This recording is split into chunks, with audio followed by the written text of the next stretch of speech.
Hello everyone and welcome to the CMSportsNet football game of the week. It's week 2 and we've got Manchester Valley hosting North Hagerstown here in Manchester. Stampede night. I'm Pat Stoetzer from CMSportsNet. With me, longtime county football coach Mike Coons. Not too long, but long time. It's still early in the season, Coach. Both teams go after the first win. What are we going to expect to see on the field tonight? Well, again, we said off air, I like the matchup to 3A schools. It's a good test for both of them. Both teams dressing in excess of 40 players. Again, somewhat reflective of the size of the schools. I think this is kind of a feel them out game.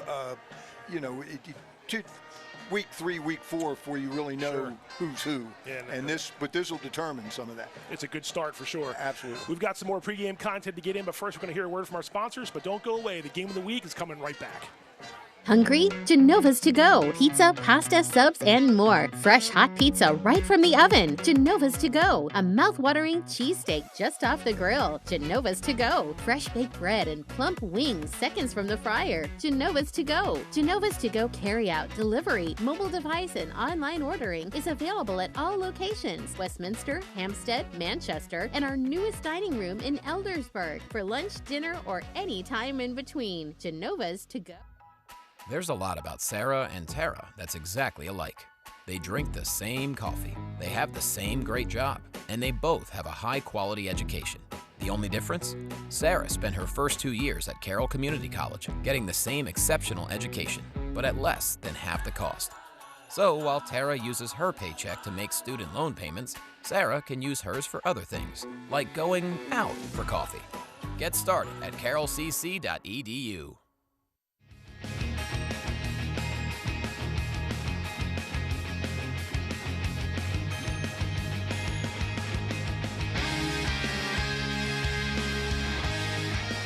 Back to CMSportsNet's Game of the Week. Pat Stoetzer and Mike Coons getting set for North Hagerstown and Man Valley in week 2. We're going to talk about both teams in the matchup for a second. We're going to start with North Hagerstown.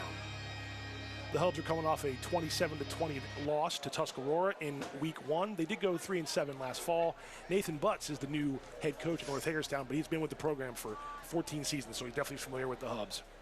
Meanwhile, Manchester Valley, we'll talk about them for a second. They fell to Perry Hall 34-6.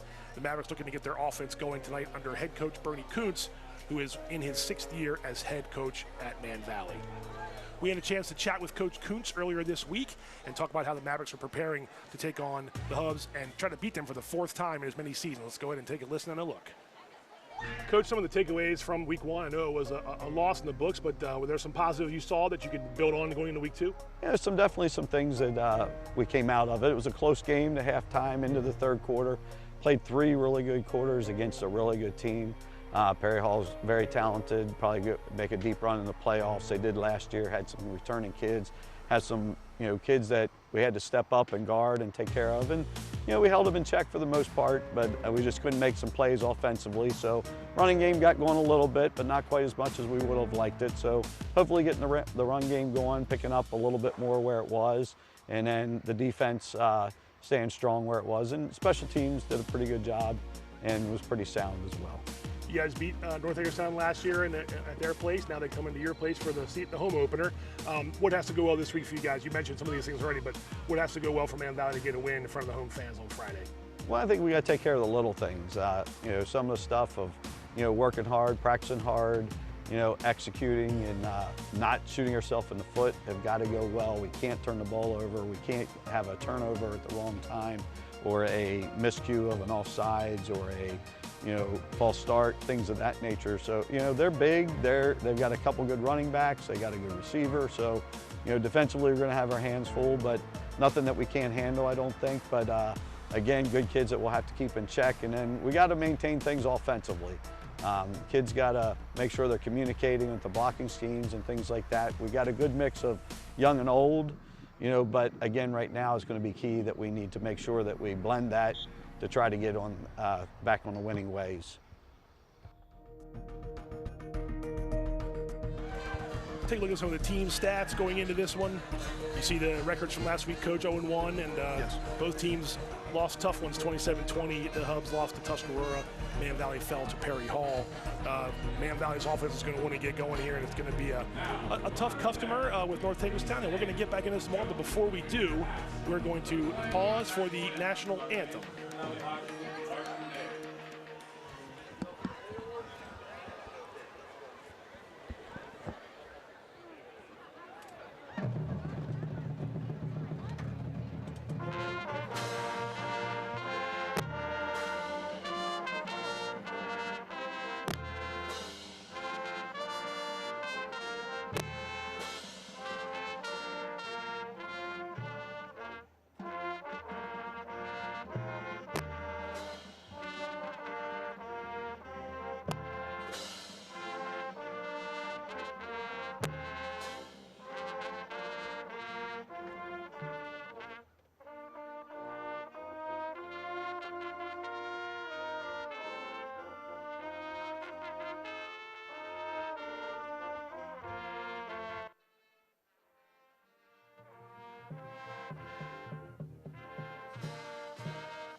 Man Valley rendition of the Star Spangled Banner.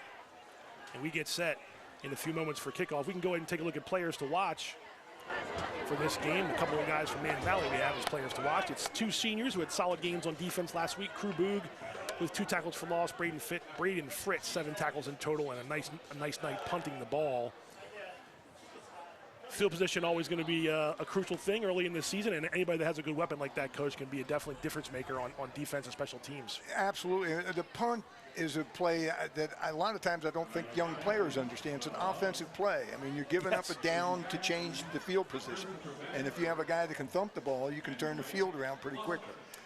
You guys did, Winters Mill did last week in the form of Camden Cook. And, of course, Braden Fritz doing the same. We're out here for the coin toss now near midfield.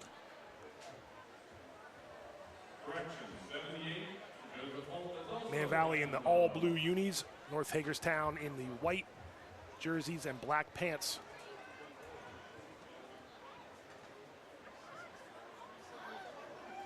North Hagerstown has won the toss. They defer. Usually what you do these days in high school football and all football, to be honest. You usually want to defer. It's so. the go-to move unless you just think your offense is a Ferrari. That's and true, you want to put them on the field that right away. Too, but otherwise, most teams will defer. Coach, you mentioned, it's week 3, week 4 is about the time when things the identities start to form. But you can make a statement early on. Oh, sure. Century did their best last week against South High, fell a little short. Man Valley wants nothing more than to flip the script after last week's game and make a good statement in front of the home fans tonight. Sure, and we were talking, again, off air about some of the scores from last week, and some teams definitely made statements yes, that's true. last week. But, yeah, I mean, you want to get off to a good start, and again, Earl Weaver would always say, what's a start? Well, is it a game? Is it 2 games? Is it 3 games? Well, if you lost last week, it heightens the importance of this game. That's and true. I think Man Valley opening with Perry Hall really sets themselves a tough task. Sure. Because things are cyclical in high school sports, and, Yep. and Perry Hall's on a upward rise right now. I mean, Yeah. Semifinals last year. That's a tough first go. Yes, I it think is. we'll learn a little bit more about the Mavs tonight. So Manchester Valley is set to receive. Luca Brown back, one of the guys back to receive.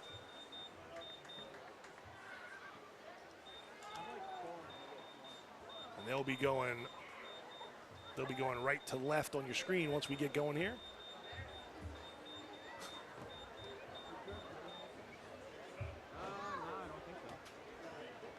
Kicking off for North Hagerstown, number 33, Sergio Melendez. He's a senior. Also plays some tight end and some linebacker for the Hubs. So here we go. Hagerstown will kick from the 40. And we're underway in Manchester. Squib kick bounces off a Hagerstown player. That's a live ball. Ooh, I think the Hubs fell on it, Coach. I think so, too. I was about to mention the fact that Man Valley only has 4 up front, and that's not a standard kickoff return formation. And it makes more holes. And if you bounce the ball off of somebody, there's a lot of space for it. It bounced right off of a Maverick, and number 27, I believe, recovered that ball. Germanis Abange. So the Hubs already starting off in great shape in Man Valley territory. It'll be 1st and 10 from the 42-yard line. Hand off there. James Jackson, I believe, number 1. He was the bell cow last week for North Hagerstown, over 140 yards rushing for them in that loss. You get somebody, if you have the workhorse, you're going to ride him as far as he'll take you. Just zone dive action. Here's the first pass of the game down the far side. Caught. Was he in? He was. Completed pass to Khalil Pegas. And that's a big first down. And 2 plays in, the Hubs are already down in the red zone. Yeah, the defer is already going to pay off for them because they're going to get the ball first both halves now. Not a particularly stellar pass, but a very nice, a very athletic reception. And they're going quick, Coach. Hand off again to Jackson. That time stood up a little bit. The flag flies. Jackson gets around the left side, but I think this might be coming back. In the standard location of holding. And he was holding. So there you go. So that play will come back. The play the Mavs had stopped but did not finish the tackle. Yeah, stood him up right there. That's Crew Boog there, 52, one of the guys we had pegged as one to watch.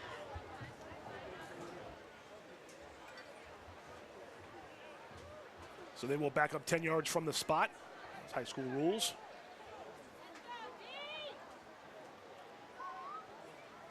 If you're a Hubs fan, you like the way this is going already. You're on a short field, drive. 3 plays in. Yeah, that's tough to hate. 17 is your quarterback for North Hagerstown, Logan Hoffman. He's a senior. There's a handoff up the middle. James Jackson breaks through it. Gets a good chunk of that yardage back. All the way down to the 15-yard line. I'll call it the 16-yard line. Mavs have some big linemen, but so does North, and their linemen right now are getting into people, staying on them, and allowing the back to pick his area. And the ball came out of the handoff to Jackson. Bad exchange. I believe Man Valley might have it, and they do. So that's how you stop a drive. Give that recovery to number 28, Craig Savage. They're fighting for it, but White had already signaled Man Valley's ball, so it's exactly what you wanted if you're Manchester Valley. Savage celebrates the fumble recovery, and I think the handoff just never quite got successfully into the breadbasket there. Certainly one of the things, you're back on your heels. You want a big play, and they got it. The handoff was not mechanically sound. Right. I mean, you have the running back kind of grabbing at the ball, and anytime you're trying to reach for it with your hands, you need to let the quarterback put it in your belly. Now, you had blue jerseys in your face right away. Yes, you did. Made that a little tougher. And here's Matthew Ferran, the quarterback for Manchester Valley, number 7. That's a handoff to Jacob Reitz up the middle, and he has good yardage on first down. Ferran taking the place of Gene Magan after Gene Magan had a great year last year for the Mavs, was part of that playoff win against Westminster on the road. That was a big win. It sure was. Program, sometimes you can, again, they've had success in the playoffs, but getting a win on the road against Westminster, who you haven't beaten in many times at tries. Lost during the season. Huge win for the Mavericks on the road. So something you can build upon for those younger guys and the guys that are back this year. And Ferran was one of those guys. Now he's in as a senior. We're going to call that a gain of 5 on first down. Here's a handoff again. Hubs were a little bit quicker to it that time. That was Reitz again on the carry, I believe.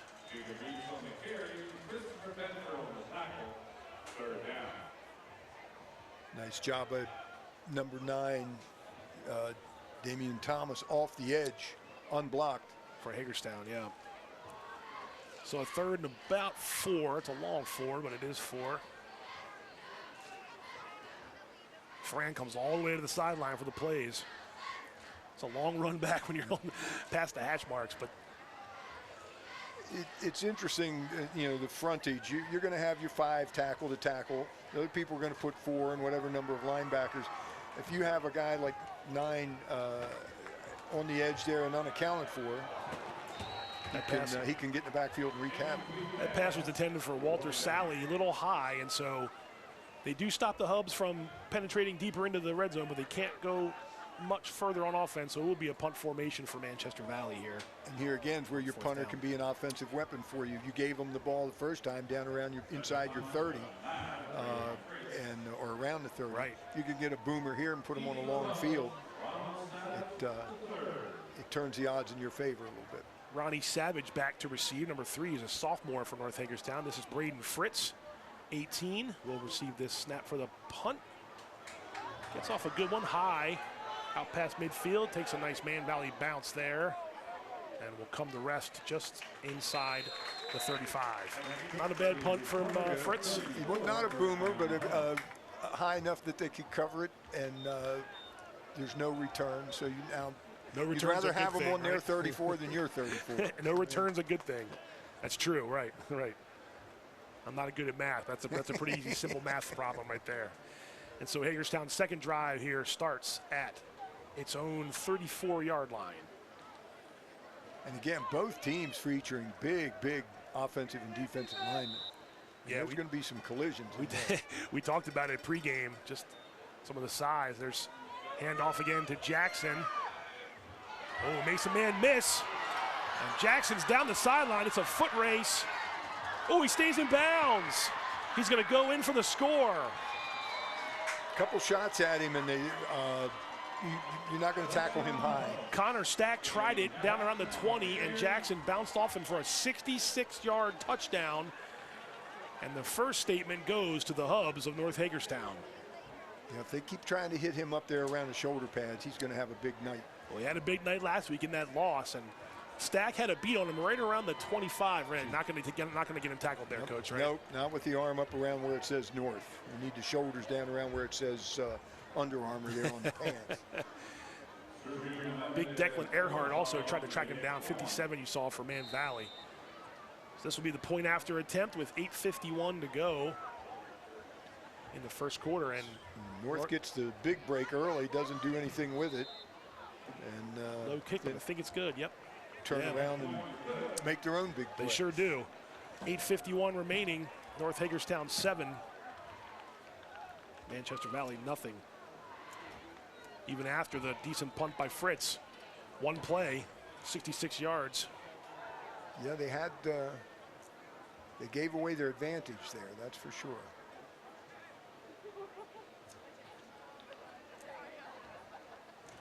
You can learn a little something too about those first 2 drives. You had a nice, you took advantage of a mistake there on their side with the turnover, fumble recovery. That side, obviously, there were some missed assignments where Jackson was able to get around that right side and just find some daylight. So got to make sure you can try to bottle him up, right? Yeah, and after you blunted the first error, and then you go 3 and out, right. And that's not what you wanted to do there. You want to keep control of the ball, obviously, but yeah, the big plays will kill you. I mean, yeah, no doubt. We saw it last week against Century and Hagerstown. And South Hagerstown. Century had a 15-0 lead, and then South scored on a big chunk play and sort of got some life back. And then the second half, they did more of the same. So one of the things we'll do with our young kids is we keep stat goals during the game, like rushing goals. And the other team exceeds them. If you take the big plays out, you generally played pretty well. You got to, you have to be able to blunt the big plays. Big hit there on the far side. That was picked up on a line drive by number. I saw 3.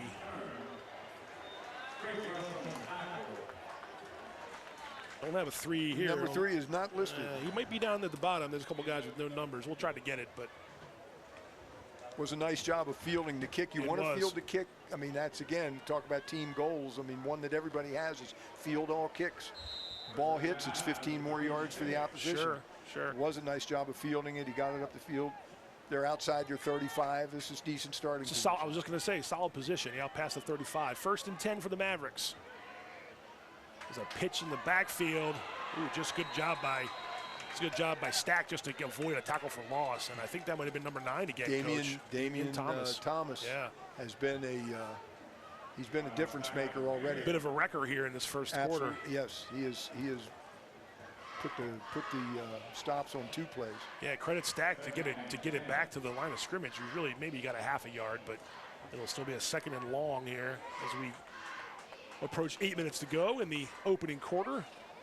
Yeah, the Mavs need to answer, if not with a touchdown or a field goal, to go at least some time and some real estate. Yep, two things that can be in your favor. Hand off again, nice run there by number 23. 22. Oh, 22, pardon me. Yep, Jacob Reitz, my bad. That was a nice run, nice low, good balance. It'll be a 3rd manageable now instead of that 2nd and long they had a minute ago. This is their 2nd 3rd down situation. Indeed it is. They want to go 3 and out again. I think they were both 3rd and 4s too, so manageable 3rd down. Getting up near the 45-yard line is Man Valley's offense. Interesting distance as well. Yes. You further down the field, you might suspect 2 more plays. of a run. Oh, got it. No, they are going to run it. Get behind the big boy. I think that's the 1st down. Yeah. Yep. Reads again. And Thomas with another stop.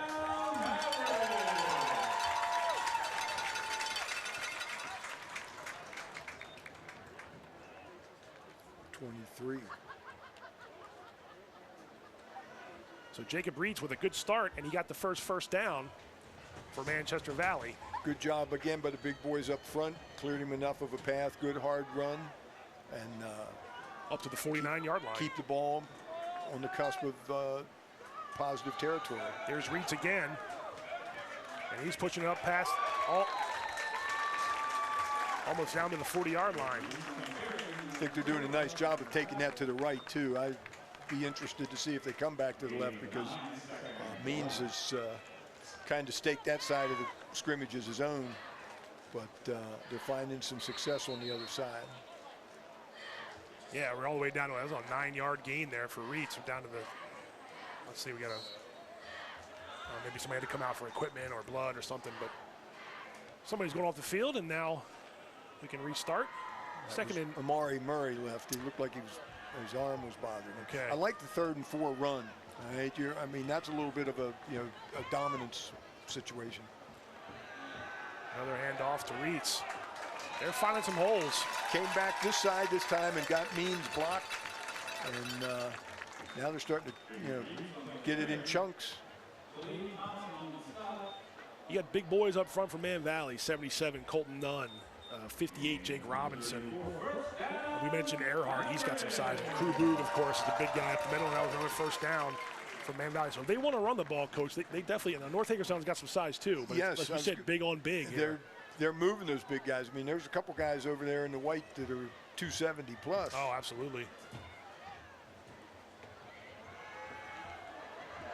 Pass down the sideline, caught!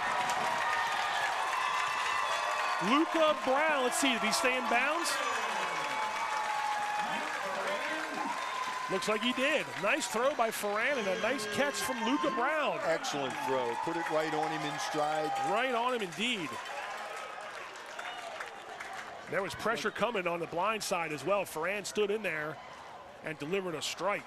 And again, not to belabor the one player, but it was Means again. Nine's yes. Somebody they're going to have to deal with, and they have adjusted. It's a nice answer by the Mavs. Absolutely. Ferran to Brown.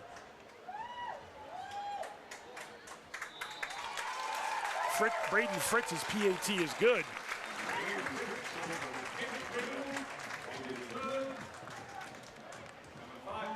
Well, that's how you answer right there. Yep. No doubt about it. I would like, wonder if we could see it again. think we can get just to to see what the pattern was. I mean, it was either a straight fly or it could have been a wheel route. Looked like a fly to me just because of down the sideline, but you're right. I didn't see the whole thing develop. I was watching the pressure coming from the backside, and Man Valley hung in there, and credit the line, too, for holding it up. And he wasn't uncovered. I mean, he had somebody running stride with him, but he just had a half a step, and ball was delivered right on the money. Ties the score, 7-7. 34-yard touchdown catch. Matthew Fran's first of the season. That takes a little of the wonder out of it for the Mavs too. Absolutely. You're putting the ball on the ground, you're giving up a score early. Now you can take a breath and reload, answer, right? Reload, reset. You're in the game. Certainly in the game. So it'll be the first kickoff for Manchester Valley, going right to left here at Manchester, going toward the scoreboard side of the stadium. Man Valley had their Stampede event before the game, and you were talking to me before we came on how cool it was and how maybe other schools should do things like that too. We've been talking about it in the booth a little bit. So it's kind of a special thing where the kids come out, run, all the varsity and JV teams get to go on the track and wave to the crowd. And also generates among the teams some support for one another. Sure, camaraderie. Nothing you like better than seeing the soccer kids at a football game. Yep. Volleyball, cross country kids hanging somebody in with the volleyball girls. I mean, that's just and this is a breakaway. Out past midfield, pushed out of bounds. That's number 5, Amari Murray. We just saw him leave the field momentarily in the last drive. Well, if his arm was hurt, his legs were okay. They're going to mark him out at the 40-yard line. Let's see. Nice job by Fritz to hang in, as generally the kicker's the safety, and they needed it. There's the Hubs starting offense. We'd mentioned Jackson, the running back, Hoffman QB, Tyquel Fauntleroy in the backfield. We haven't seen him yet, but we will. And then their offensive line there as well with Pegas, who caught a pass earlier on that first drive too. So North put themselves on a short field. Absolutely. James Jackson got some room to go, upended, and a flag flies in. Tackle was made by Braden Fritz, number 18. Let's see what the call is. Came from the defensive backfield. Maybe a hold on the outside, we'll see. It's early. I don't want to say track meet, but we've already had a bunch of big plays here. I'll say it. Talk about the linemen like it's all shot putters, but there's some sprinters in here too. Oh, there's no doubt about that. Both sides. Looks like we got a hole coming back. Coach, you mentioned to me before how the Stampede, they ran on the track and it kind of resembled the Olympics, and you said that you had an Olympic story. Aaron Brooks, North Hagerstown. Most of you probably saw him in the Olympics. He was the bronze medal winner in wrestling. He's a North Hagerstown graduate. There's a great story in the Hagerstown paper. Greg Slick, the longtime wrestling coach and college pal with Bill Heisen of FSK. Had a goal sheet. Get back to it in a second. There's a run. Ooh, nice hit. Nice pop. Sideline, yep. They got some of those yards. You got to make sure you do that before the sideline. And Coach Slick has all the wrestlers fill out a goal chart, just to focus them and whatnot. Everybody does it of some sort. And Aaron Brooks' goals were win 4 Maryland State wrestling championships, win 4 NCAA wrestling championships, nice and win a gold in the Olympics. Wow, well, that's the goal sheet. You got it all. As a 9th or 10th grader, and Coach Slick said he'd never seen anybody fill out a card like that. But he made it all happen because he did the first 2, and he's going back probably in 28 looking for that gold. He'll certainly got a key to the city. And I saw that. It was pretty cool. Yeah, he's definitely one of the best Maryland wrestlers I've ever seen. So that last play was Jackson on the run and a good tackle from Earhart. Makes a 3rd and long. Here's a pass down the far sideline, broken up by Braden Fritz. That's what they couldn't do the last time. They were trying to get it to Khalil Pegas again. And Pegas was one. He went up almost like a rebounder the last time and grabbed it. That time he's going to do it again. And Fritz got a hand up in there. You can see that green glove come up in there. The other Carroll County connection to that story is the trainer for wrestling at Penn State for decades is Dan Monthly, FSK 77. All right. First quarterback of first JV team. Only you would know that on this broadcast. Oh, everybody in the western part of the county. I know. He's still there. I mean, fair catch. Ooh, great punt. Now you don't want to start back there. I think they're inside the 1. So 1st and 10. I mean, that was a perfect bounce on that punt from North Hagerstown. Fair catch was probably the right idea.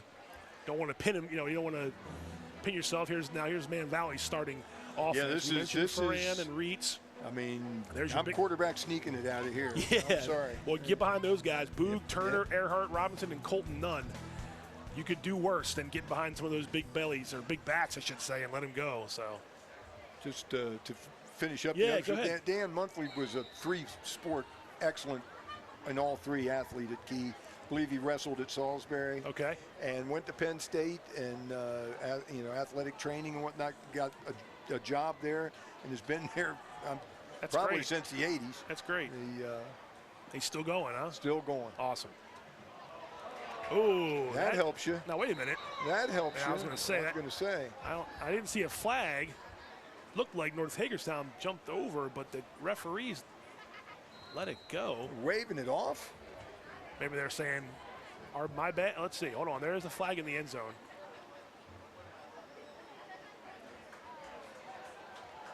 Oh, yeah. Okay, well, that helps the sneak. That'll be 5 yards up, so it'll be a first and 5. First and 5, yeah. Up and around the 6. Yeah, that helps you a little bit in terms of. And it's always a great call against somebody that's aggressive up front. The sneak. The great call on 3rd and 1. Oh, yeah. Watch a film of a JV game. Yep. I won't get into the schools, but one school was extremely fast. The other team never ran a play on 3rd down. 3rd and 1, they go on 2, boom, first down. Got it. So that is a good play. Forget the sneak. Let's get them to go off sides. Got to have some discipline down there. So 1st and 5 now. Here's a handoff up the middle. That time the Hubs bottled up pretty quick. I think that was Reitz. Yes. He's wearing 23. So That's correct. Braden Foreman's back there too, 42. He's another one of their running backs. Makes that offside penalty even bigger. Absolutely. Now You it's only like got you 1 gained yard 6 there. on Yes, first down. correct. But they need to get on up out of here. Yes, if they want to get this drive, because this will be rough field position to try to punt from. Yes. But we'll see. They got 2 plays here to try to get it. Another handoff this time, and this is Reitz again. He got up past the 15 or the 10, pardon me, and that's enough for a first down. So gives them 4 more. there's your first check mark on the list, right, Absolutely. on that drive. Yep. If you have a drive sheet, you're trying to get out of your own end zone. Don't want to go 3 and out down there, and as you said, you don't want to punt from down there. I don't think so. Even if you're thinking about a block or this, that, and the other. Sure. But even a decent punt, and they're still going to start on your side of the field. Absolutely, unless you get a crazy roll. And there's not a whole lot of wind tonight, so you're not even battling the breeze. Regardless, 1st and 10.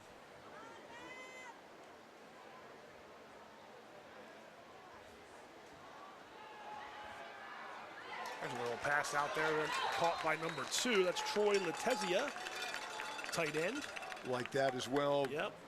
A little quick out, fairly safe, and also loosens up things for you to come back and run the ball. Everybody can't just pin their ears back and come after your running back. Another first down. So first down for the Mavericks.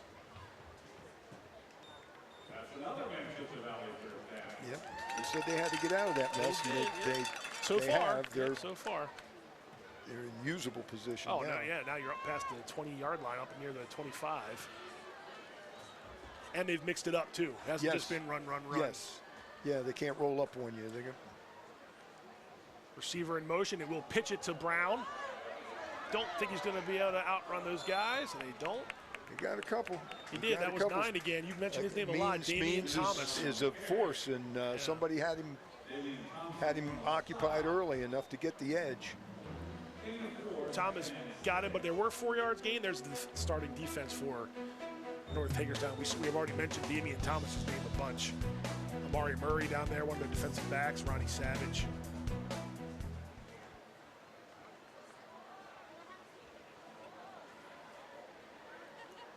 Second and we'll call it 6. Oh, ball on the ground and went right into the hands of Damian Thomas. Thomas, yeah, it's okay. Well, I think the ball never touched the ground, Coach. I think it went, or if it did, it bounced right into Thomas's hands. Let's see. Off the helmet. Off the helmet, right into Thomas's hands. Not the place you want to make a mistake. Turnovers are a killer. You always want a positive turnover ratio, but and you want it to be positive with you having a 0.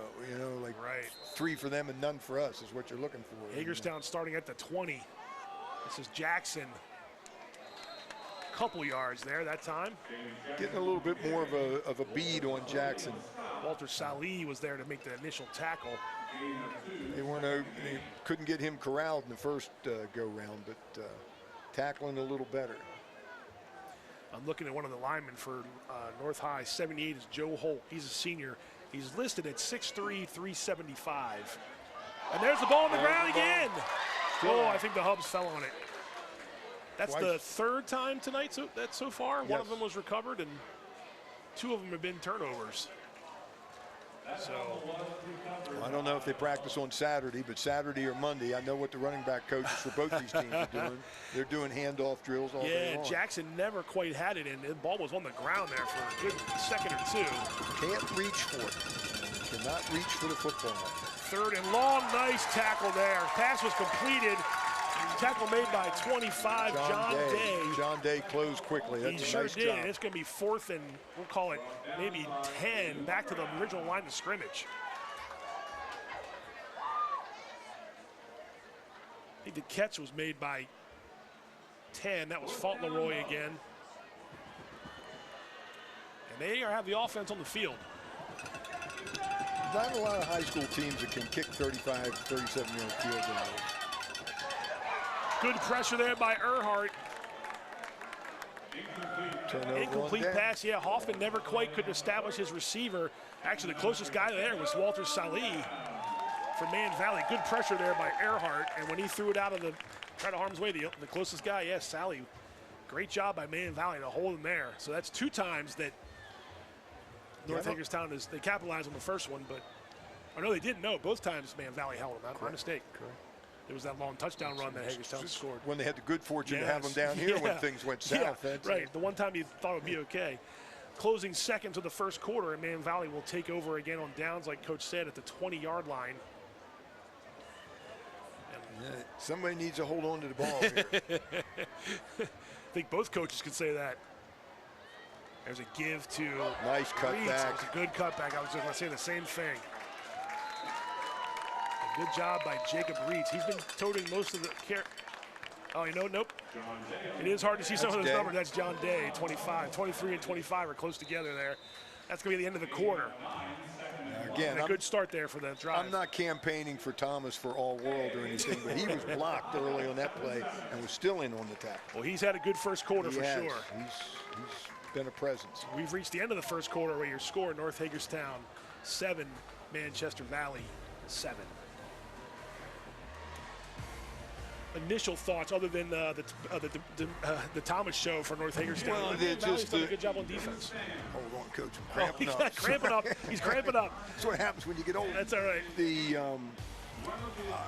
Just the inability to hold the ball by either team. Yeah. I mean, ball security's been the story so far, and first team to get that shored up is going to be in good shape. Is going to be in better shape. Better shape. Yeah, you're right. Yeah, I mean, again, Man Valley did a good job on their 2 defensive stands. They had to do it down there deep in their own ends, and there was that great pass to Luca Brown for the touchdown. Yeah, that just looked like a fly, just a straight go. There's one of the turnovers. Yeah, ball security is definitely going to be a thing. This might have been the one that hit the ground. Oh, no, this is a pass out there and a nice tackle by Day. And then they gave Dave the ball on offense on their last drive. So there's some first quarter highlights for you. I'd have thrown it to the underneath kid and let him run in the open field. At least give him a chance. Right. Here we go. Yep, starting the second quarter. Ooh, tackle in the backfield, and guess who? Oh, I'm tired of saying his name Damian already. Thomas. That was Earhart that was Reeds on the carry. And Thomas has really been a difference maker here so far. Junior, 6'1", 195 pounds. Having an old man moment. That's all right. That's all right. Yeah, that's all right. You said close quarters. You weren't kidding. I wore my deodorant, so I think we're good. That wasn't coming that way. So now 3rd and we'll call it 5. It was 2nd and 1 before that, so a tackle for loss there by Thomas. You get the stop, and now you're back to, if you don't make this play, it's 3 and out. Now let's see down deeper in their own territory with a yard further to go. Are they going to keep it on the ground? Fair enough, and I think Coach Coons decided, let's talk this over. Yep. So timeout by Bernie Coons' Mavericks with 11:11 to go early here in the second quarter. So we'll face a 3rd and 5 when we come back from the timeout. I do like how Man Valley's defense has played so far, but of course the big play was the 66-yard touchdown. So other than that, it's been a good effort so far. Man Valley. Despite the 2 big plays, I mean the defenses have been the story. I mean they've stopped drives, they've forced turnovers. Right. You have a lapse in your coverage, you don't tackle, and that's what I was saying before. You can set a goal of we're going to hold these people to under 100 yards rushing. And you look at your stats afterwards, and you gave up 175. You go, oh, man, we didn't do it. And there's 2 40-yard runs in there. And you take those 2 40-yard runs, you held them to 95 yards. Yeah. So, some of that can be fun with numbers. Sure, yeah, sure. But the others of it is, hey, we played real well, except when we didn't. And and only did it twice. And played well 14 times and didn't twice. Out of 16, right. So here we are, 3rd and we'll call it 5 after the timeout. Put another nice cutback, Luca Brown. Wow, he made that happen on that cutback, Coach. Or else it would have been just right at the line of scrimmage. Yes. Or at least close to the first down line. And again, very impressed with Man Valley. We're going to get 3rd and 5 deep. No, we're going to run it at you. Crew Boog opened a big hole there, and all the way up to midfield goes Luca Brown on not a risky play, but certainly maybe not the most orthodox play on 3rd and 5. Had a receiver coming out of the backfield. I mean, it was a power. There was a guy pulling around, leading it up. Yep. And they got to midfield. So.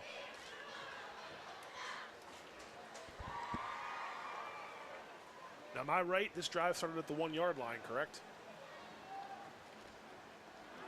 Yes. Or were there 2 turnovers? I don't remember. I don't think so. That's why I usually keep my little running tally here, but There may have been a turnover in there. They did push it out of their own end, but it may have been a turnover. 2nd and 1 after that run by Reitz.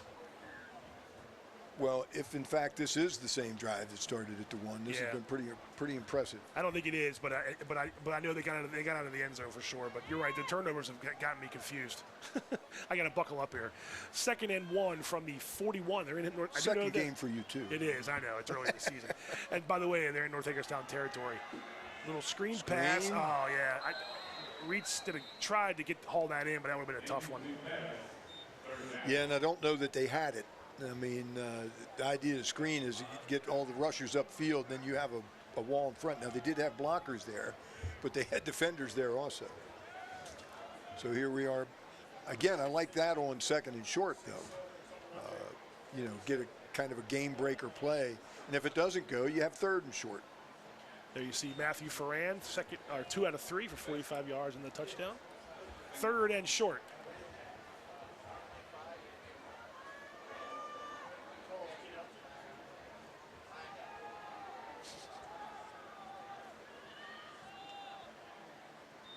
And Ferrand will keep it. He may have gotten just enough. Yep, he just needed basically half of the yard. So. And he does get the first down, so a nice conversion there from Ferrand. And I would have to say right now, the Mavs are doing a better job of driving, of chunking things out and sustaining, where North has they've been home runs and strikeouts. Yeah, no, you're right.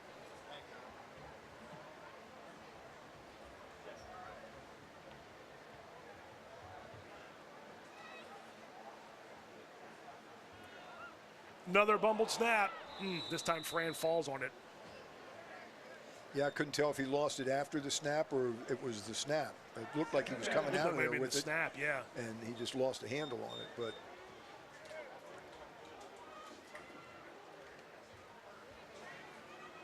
so it'll be 2nd and 3, I guess. Long 3, 4. They got the first down. My bad. 13. No, my bad. 13. Yeah, wrong side. I'm looking at the wrong stick. Yeah, behind the chains after that last officials like play. to say 2 sticks. 2 sticks, yes. Man coverage over here. This time Ferran rolls to the near side, completes the pass. Give that one to number 28, Craig Savage, and that's all the way down for a first down inside the 25-yard line, down to the 23, I believe. Nice job by Stephen Vinius. You see him run all five on 5 down there. Is man coverage. He runs him off, and they find the open area that's been evacuated and then Savage shed one tackle and made a miss and got another 5 yards. So 2nd and 13 is a big conversion.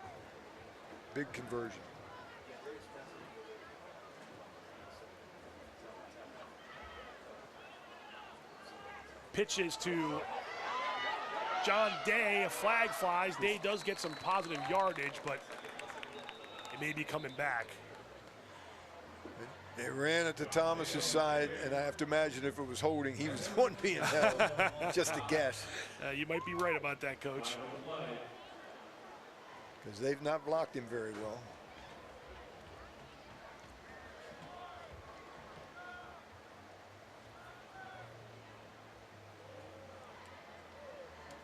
So you're right, a hold, and it'll come back from the spot. Hold on the Mavericks. There you see Coach Bernie Coons prowling the sideline for Man Valley. And now I know it's behind the sticks this time, Coach. There you go. We're way back. He got held back behind the line of scrimmage. So yeah, spot foul back first there. in a while here for the Mavericks. They have held the ball a good long time here on this drive, and the last drive. And they've been unintimidated by the long down and distance situations. This is a run, a pitch backward a little bit, try to get on the near side here, but North Hagerstown bottled that up. That was Connor Stack on the carry. Yeah, they'd like to get out there on the edge, and they can't seem to get out on Thomas's edge, so they come back the other way, unfortunately. I wouldn't want to go toward Thomas's edge the way he's been playing. No. But they had to run the pitch then back into the short side of the field, which is not a terrible call. Right.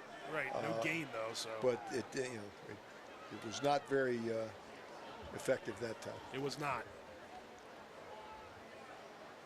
Man Valley over 80 yards rushing so far in this first half. Jacob Reach with the bulk of the carries so far, but they've been spreading it out a little bit with Brown and John Day. Trips up top. Oh, batted up into the air. Hauled in by number 20. Can Ferran tackle him? He can. Bryant Nobisi. Again, the ball never touched the ground. Tipped at the line of scrimmage. Hauled in by Nobisi. And the Hubs take advantage again. This game pretty much has been whatever can go wrong will. Yeah, funky start here. Little screen pass. Tipped right there by the Hubs and just right into his lap. Like the idea, trips up top and then come back with the screen to the short side, to the one side. But just a catastrophic outcome for Man Valley for sure. And now the Hubs will set up at the 25-yard line of Manchester Valley. Yeah, talk about a short field. Here's a handoff to Jackson. Tries to get around it this time. Man Valley's trying to seal up those gaps. Yeah, they've whatever adjustment they've made. I don't know that you make an adjustment for one kid. I mean, it's just, you want to keep your leverage, particularly the outside guys. This is a nice job at 25. That was Day, and also I think Colton Nunn, 77, was in on that tackle too. John Day did a great job of maintaining his position while being blocked and made the runner come back inside. Hoffman pass complete. Khalil Pegas again. Let's see. Pegas is money over there. If they don't figure out something for him, they just throw him jump balls and he goes up and gets them. Well, they were behind the sticks, and that's a first down from all the way down inside almost down to the 15. Here's a handoff to Jackson. He slips a little bit, but gets a couple yards through the middle. Yeah, they're wise to keep using him. Before they were using him as like the lightning strike. Now they can use him as the hammer and just kind of pound in there a little bit. Then get Pegas downfield for his jump ball. Another handoff to Jackson. Shoestring tackles, though, by Man Valley. Better Good finish. job. They did finish him that time. The initial shoestring was Crew Boog. Nunn may have been the next guy. Then I see John Day in there as well. So a good hold there by Man Valley's defense.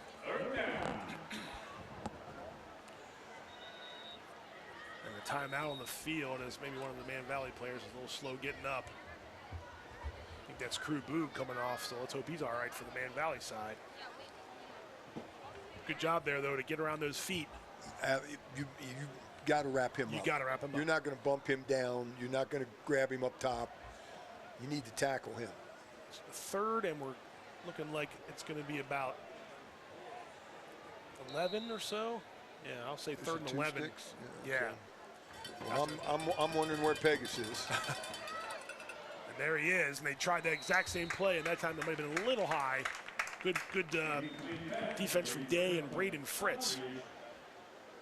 He doesn't like the contact down there. Every time anybody touches him, he's turning to the officials with the infamous palms up, and which is among most coaches one of the most despised moves ever. Don't turn your palms up. Go make a play. So you're looking for an interference penalty there, but they're not going to get it on that. And the Hubs will talk it over. Coach Nathan Butts and his offense facing a 4th and about 11. I look down through the coaching staff: North, Butts, Foltz, Kirchhoff. Names you know. Names are just, they've been in Hagerstown forever. And, of and course, then that one. A.D. Danny Cunningham, who I've known too long. Played there, coached there, and now is running the athletic department there. He was a very good quarterback. He was an excellent coach. If he's a good AD, then he's 3 for 3. Easier said than done sometimes. It's a tough job. Oh, not a job I would. I got you. Would clamor for. That's true. Well, here we go, 4th and about 11. If they got something special, let's see it. Off and back to pass. He's pressured. He's going to run for it, and he's not going to get it. Boom. Good job by. Started that was 58. That's big Jake Robinson for Man Valley with that pressure, and that will be a turnover on downs. I don't see any flags, so I think it's going to be a turnover on downs, and it'll be a 1st and 10 now for Man Valley. Another big stop by their defense. Excellent stop by the Mavs. Had to get their backs up.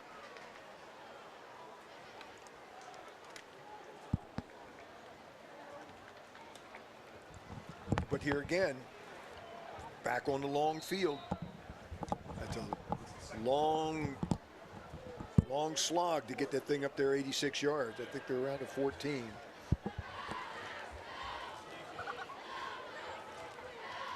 Four and a half minutes to go here in the second quarter.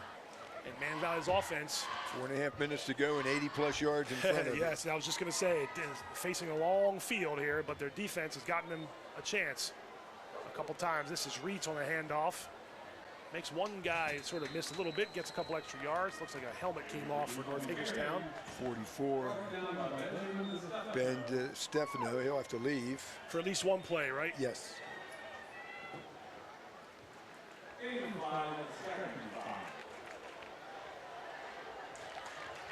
Second and 5 now.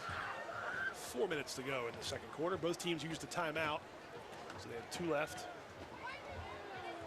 The Mavericks are feeling good about taking a little bit of time here on this drive. They are. I was going to say, there's no sense of urgency here, which is fine. Yeah, in this situation, I agree. And plus, you know that Hagerstown, North High gets the ball to start the third quarter. Here's a handoff. All the way up to the 35-yard line. I think that's 34, Connor Stack with the carry. I mean, they're running the counters and ISOs, or powers and ISOs. You see those big linemen pulling and coming around the edge. You can cut up in there behind that. There's generally ground to be gained. Absolutely, and it's enough for a first down. Plenty for a first down, all the way up near the 35-yard line. 1st and 10.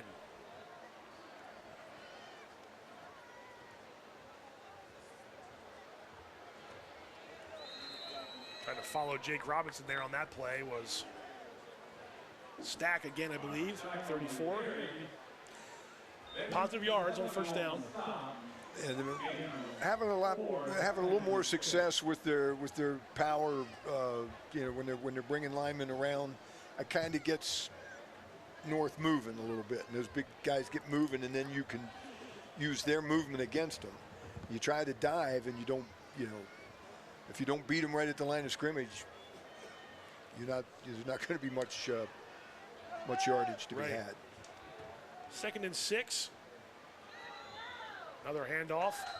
Past the first wave. There again, just straight up man on man, and John Day on that carry. And it's, yeah, 3rd down. 3, 4, 5 yards. Yeah. You're all right with that. Absolutely. Now with 2:18 and 60 yards to go, I think you might want to.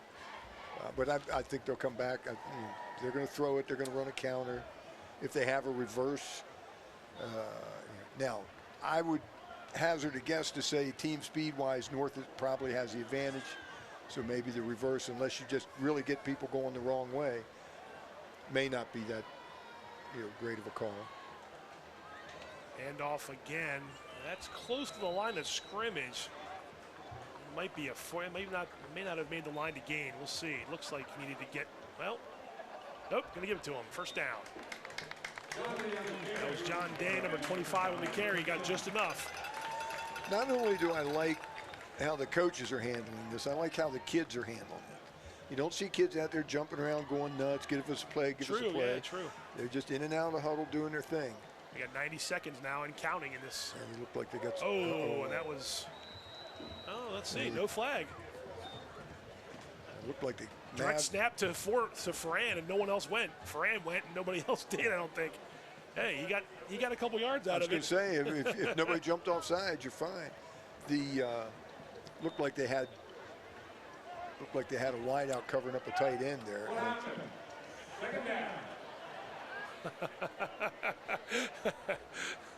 PA announcer keeping the crowd on its toes with it. We don't know what happened there exactly, but the clock running, and Man Valley still has those 2 timeouts. Ferran will throw it, dumps it off, complete it. He's down. That's not a 1st down, so the clock should be running. And cranking it. He went down before he went out of bounds. Coach So Coons will call timeout. Yeah, that was Letizia with the catch, and he put his knee down, and that counts as being down. And Coach Coons will call timeout with 37 seconds remaining. Nice play to get it back to 3rd and manageable. A nice little dump off, and the tight end went up and got it. So. Now, well, they hit the home run earlier. And, they did. You have a timeout left, and they feel they have a good kicker in Braden Fritz, and I think that they're right. So, yes, you want a touchdown. Of course, you want touchdowns, but you know that you don't have to give it all in the next 37 seconds to give your kicker a chance to kick one. Now, you have the timeout, so you can work the middle of the field as well. And as you know, clock stops momentarily on a 1st down. Yes. Yes, just long enough to get the chain set. I'd still run it here, I think, if I'm Man Valley. I mean, unless you got 2 plays. I was going to say, right? if you're going to run it, you better know what you're going to do next. Exactly, yeah, call 2 plays.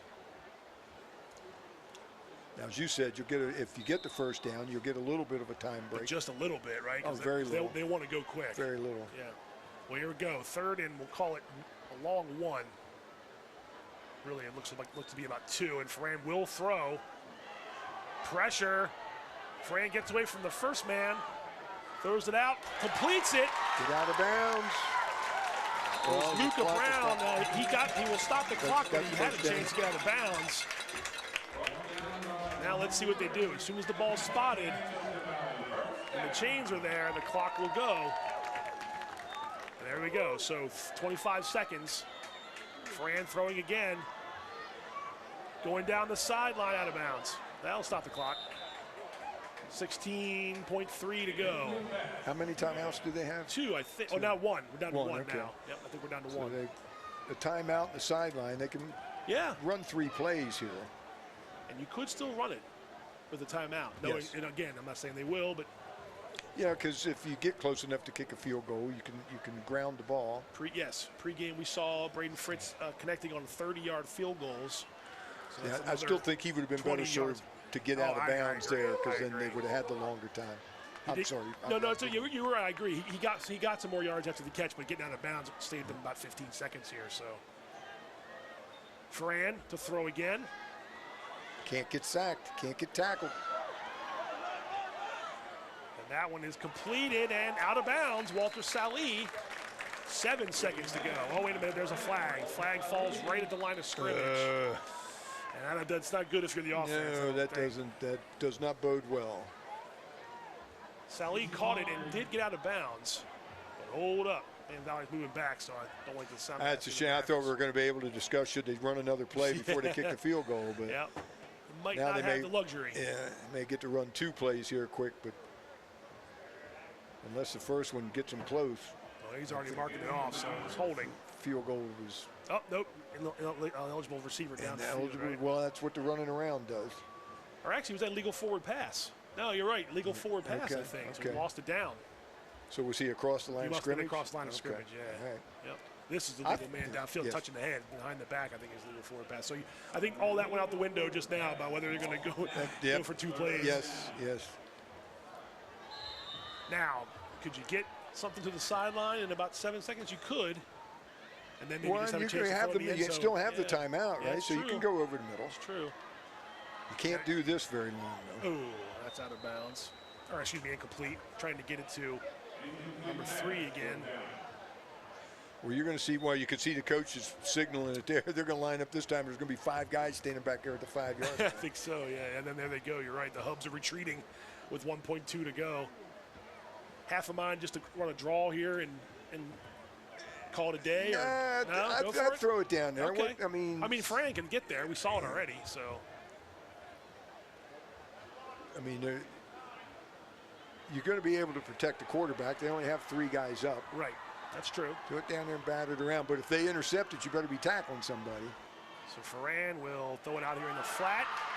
John Day makes a man miss. Now he might have got to get out of bounds, and it's not going to happen. A completed pass will end the half.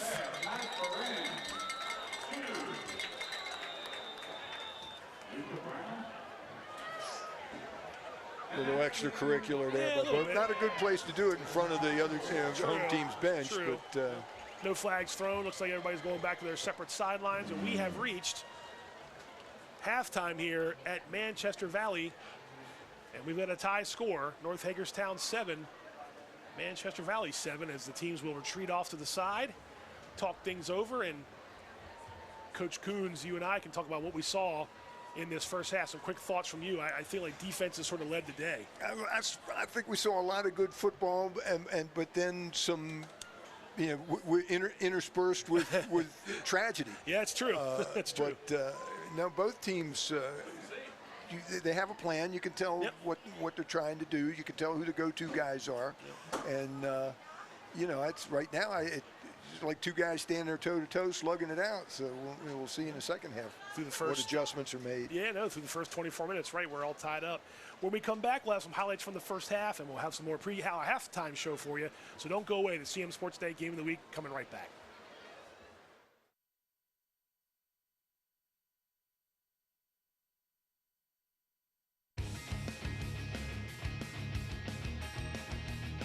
Hungry? Genova's to go. Pizza, pasta, subs, and more. Fresh hot pizza right from the oven. Genova's to go. A mouth-watering cheesesteak just off the grill. Genova's to go. Fresh baked bread and plump wings seconds from the fryer. Genova's to go. Genova's to go carry-out, delivery, mobile device, and online ordering is available at all locations. Westminster, Hampstead, Manchester, and our newest dining room in Eldersburg. For lunch, dinner, or any time in between. Genova's to go.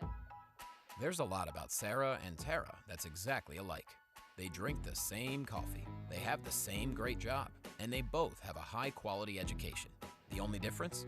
Sarah spent her first 2 years at Carroll Community College, getting the same exceptional education, but at less than half the cost. So while Tara uses her paycheck to make student loan payments, Sarah can use hers for other things, like going out for coffee. Get started at carrollcc.edu.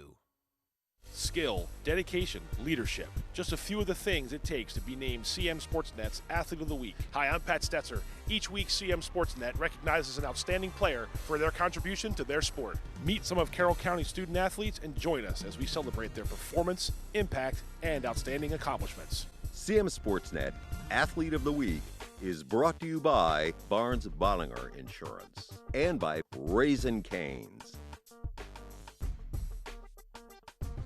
My name's Cooper Sheeler. I'm a senior at Winters Mill, and I'm here interning at the Community Media Center. I recently saw this opportunity because I was playing football over at Winters Mill, and I saw the Community Media Center filming and broadcasting a couple of our games. So I thought that was a really cool way to connect with the community, and I really wanted to be a part of that. Pretty much what I do throughout the day is I help with graphics throughout their Game On segments and Game of the Week, and I also help out prepare stats for all the seasons, the spring and the winter and the fall. I update all of those, and I pretty much go around and I can just help out. I can help out at games when they're preparing for a game of the week. I've done a couple podcasts here at Community Media Center. I would highly recommend people come in here for an internship. It's a lot of fun. The people that work here are really nice, and you get to experience a lot of cool things that you've probably never done before. You can help shape the future. Attend the Kiwanis Youth Leadership Forum. Join us on October 1st at 6:30 p.m. in the Exploration Commons at the Westminster branch of the Carroll County Public Library for a community forum on youth leadership education. Learn from experienced professionals about the essential leadership skills young people need to succeed, including problem solving, communication, and teamwork. Investing in youth leadership education is vital for building a stronger community. It empowers young people to become active citizens, solve complex problems, and create positive change. Kiwanis has a proven track record of empowering young people to become positive forces in their communities. Join us to learn how you can contribute to this important work and help shape the future of our county.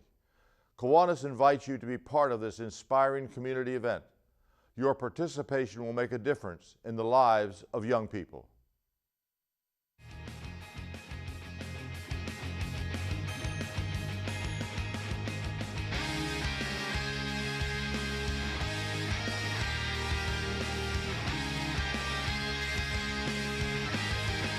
Welcome back, CMSportsNet Game of the Week. You see the halftime score, North Hagerstown Hubs 7, Manchester Valley Mavericks 7 on Stampede night in Manchester. And Coach, we're going to look at some of the highlights, but I wanted to ask you, I asked you about your thoughts. How about number 9, Damian Thomas for North Hagerstown, what he's done in the first half? Just thinking about what I wanted to say about him. He was the proverbial one-man wrecking crew for about a quarter and a half. Yeah, he was. But if you notice in that last drive, you didn't hear his name as much. So, again, I don't know how much of an adjustment you make for a single guy, but if one guy's wrecking you, then we got to block 9, and they did. They did. So whatever they talked about, and whatever adjustment they made was effective because we didn't say his name much in the last 6 minutes. There he was there, the beneficiary of a coughed up fumble.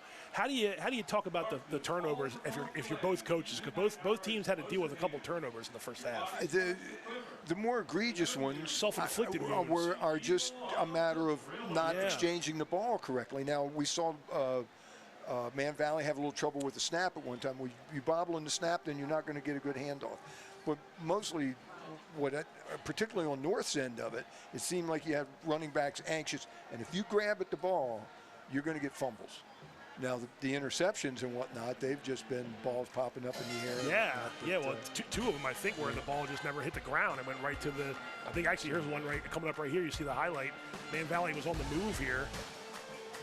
Ferran went back to pass, tipped the line of scrimmage right into the hands of North Hagerstown.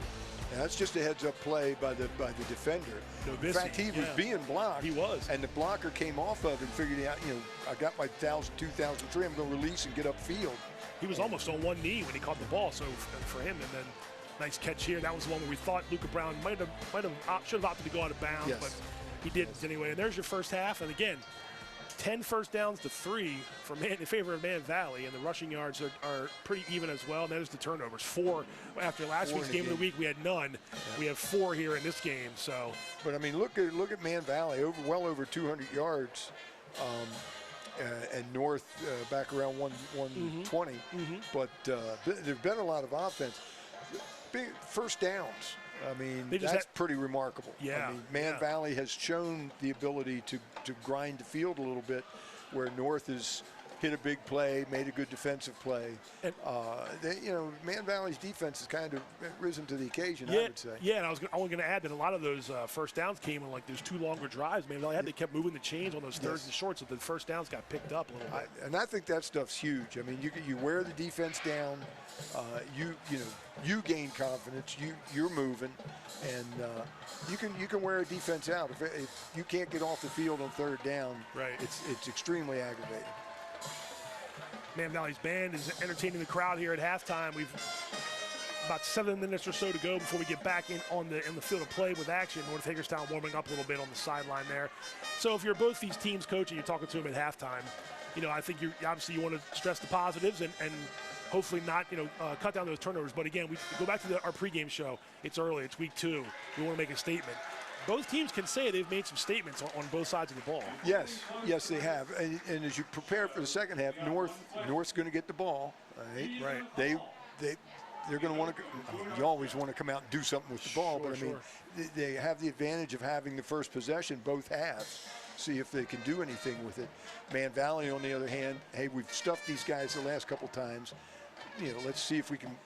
The kickoff is going to be a dangerous play. I mean, North, again, as we've mentioned several times, I would easily have the advantage in team speed, and kickoff is a play where you can showcase that. Yes, and they've showed some of the speed already.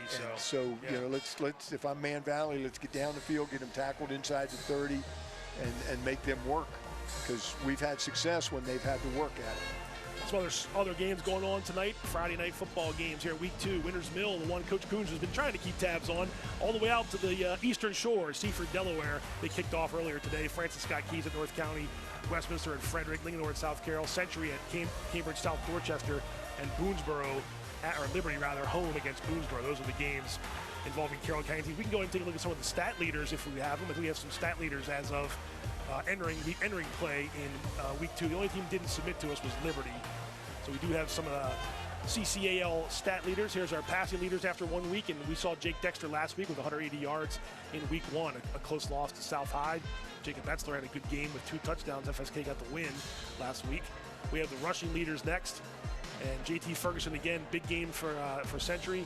Luke Phillips with a nice game for Winters Mill, 5 carries and 15 yards a carry will make Coach Coons happy. Even though 10th grader. 10th grader, all right, you know him well then. And absolutely. The Rodriguez brother is always a force at South Carroll. And then the receiving leaders, again, Will Koenig had 10 catches in that game last week for 99 yards. Tommy Hinkhouse with a couple nice catches for Winters Mill. And Braden Jones, who also had a defensive touchdown, if not mistaken. Yes, first play of the game. First play of the game for that. And there's the defensive leaders there as well with tackles and interceptions. Colton Feister, 2 interceptions last week for FSK. And speaking of Colton Feister, there's football standings, Football standings after week 1. Again, this is before tonight's play, with 2 teams last week getting wins, FSK and South Carroll. Speaking of Colton Feister, we have him this week as our CMSportsNet Athlete of the Week. We've got a chance to talk to him earlier this week as they get ready for, actually it was right after they beat Smithsburg in week 1. Let's go ahead and take a look at this first CMSportsNet Athlete of the Week of the fall season. All right, here with this week's CMSportsNet Athlete of the Week, Colton Feister, Francis Scott Key football. A couple of interceptions on defense, a touchdown catch on offense, and FSK got the victory against Smithsburg. Colton, what was the difference this year around than last time? I know last year was a tough start for you guys, but coming out with the season opening win, what was the biggest change? I mean, this year with Coach Krause being as a new defense coordinator, it just changed a lot. I mean, all of us, we're just a lot more confident. We come out wanting to play. Like last year, I know sometimes we weren't really into it, but this year we're locked in. We're ready to go. We're ready to take people out of the field. We're just locked in. There's a different energy. I can feel when we talk to you guys for the season preview. But how about the game in specific? I think you guys had to come back and get the win. What was the biggest difference in the 2 halves, and just what you guys wanted to get done at the end of the game that gave you guys victory? The first half we were definitely nervous. That definitely shown. Like I said, we were pretty nervous. We came out. First drive came down, scored. Defense did good. Second half, we were just locked in. We stopped them. Put points on the board. Just came back, shut them down. I know you had the touchdown catch. You also had the 2 picks. Which one of those do you like better in terms of individual stuff? Obviously the 2 picks is pretty cool, but everyone likes getting a touchdown catch as well. Yeah, the touchdown definitely definitely has got me. Just to be the first touchdown of the year for FSK and just to lead off the game with that, I mean, that's good energy right there. So. Where's Key going to go this year? If you guys play the way you're supposed to play, how high can you guys really take things this year? Coming off last year's season. Yeah, this year, I really think we're going to do really well. I mean, last year, just us being 1-9, I really think we can flip that this year to 9-1. So we just got to stay locked in. Everybody's got to be at practice. You know, we just keep fighting. All right, well, congrats on a good first game. Good luck the rest of the year. Colton Pfeiffer, the CMSportsNet Athlete of the Week. CMSportsNet Athlete of the Week is brought to you by Barnes Bollinger Insurance and by Raising Cane's. Congrats to Colton Pfeiffer, our first CMSportsNet Athlete of the Week for the fall season, and we're going to have a whole bunch more in the coming weeks, so stay tuned for that. We do have a couple scores here. It looks like Seaford got the 12-10 win. That's the unofficial over result. Winters Mill. Boonesboro and Liberty tied 7 apiece. We got that off of our trying to catch some of our social media and our sources out in the county, and also Linganore with a can't tell you who they are. Correct. Yeah, we'd have to do something bad to you. 14-3, Linganore leads South Carroll. We had a tie score here as Man Valley gets back onto the field, and they'll be doing their warm-ups here as we have about a minute or so left before we get ready to start the third quarter. If you're in the Man Valley, we'll call it locker room, they're off to the side. If you're Coach Coons and his staff, what do you try to tell the guys as they get ready for the third quarter? The first half's over. It's 0-0. You know, you got to win the second half. Yeah, you win true. the game. I think defensively, they keep doing what they're doing. Offensively, as we've harped about the whole game, we've got to hold on to the ball. We can't be, right. But I mean, the yardage differential. At the end of the day, you gain 500 yards, and the other team gets 20, and you can still lose. Yeah, that's right. But that's right. it's an indication that the field, you're able to bend the field your way. Even when they've been on that long field. Now, part of the reason they have so many yards is because they keep starting in their own end, but they do get up the field. True. So, True. And if they keep doing that, they can get a turnover out here in the midfield and drive for 50. They'll win. Sure. But and if I just don't. As cliche-ish as it sounds, panic, right? Don't panic, Yeah. don't give up. Right. Keep doing your job. Yeah. You know, I mean, again, the John Day play on the edge. I wish everybody could see that because it doesn't look like anything. Sure. Just look at him. He's just out there pushing on that kid. He made that whole play come back inside. If you can keep doing that, you'd much rather have the ball coming back where there's 9 guys than outside of you where there's 1 guy. And right. It just was just a very staunch defensive play. And if they can do that and hold on to the ball on offense, they'll be fine. And if you're North High, you made a long trip down up here to Manchester, and you got to feel kind of the same way, feel pretty good about your first half performance, despite being outgained the way they have. I think they feel like they can break it at any time, and they're not wrong. No, they're not wrong. And if you're Damian Thomas, you're saying that's one of my best first halves in a while. Maybe it's not. We don't get a chance to see him, but he had a heck of a first half.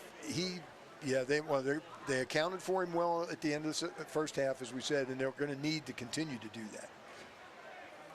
So Man Valley back out to kick off. Again, it'll be Braden Fritz do the kicking, and North Hagerstown will line up well to receive. Like we said, they deferred, and will get the second half kickoff after they won the coin toss. The team that makes the least amount of mistakes in this half will probably be the team that comes out victorious. I think conditioning is going to be, we talked about all the big guys for both teams up front. Right. It's still summer. It's warm. Yes.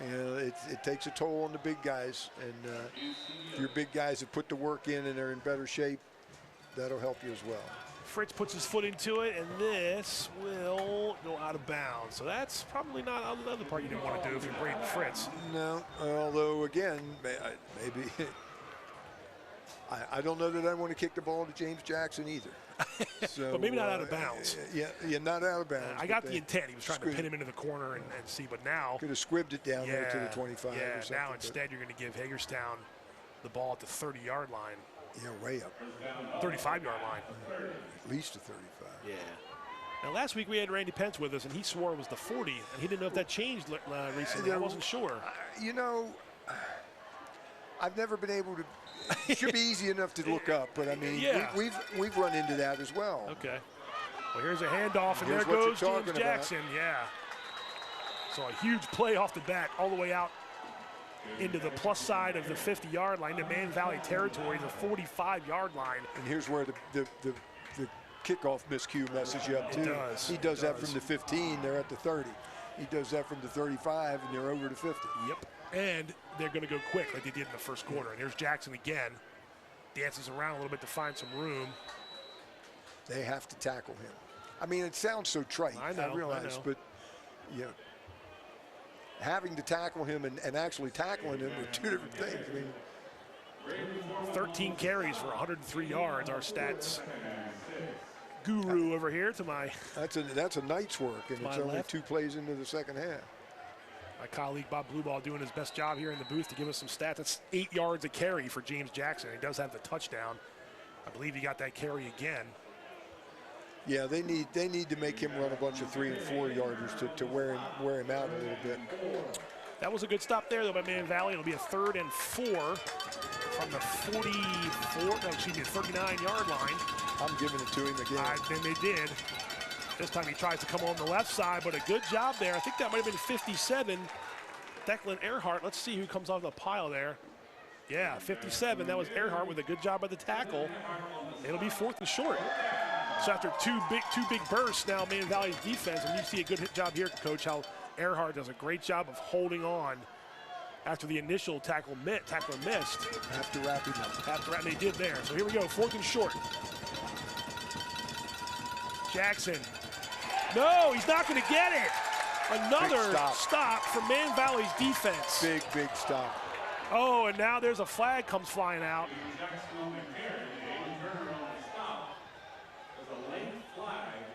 Now, hold on. Both teams are sort of retreating. Boy, this would be, pointing toward Man Valley. Too much exuberance after the play won't hurt them. It'll push them back. Push them back, but they'll get to keep the ball. Let's see. If it happened during the play, that's going to be a heartbreaker.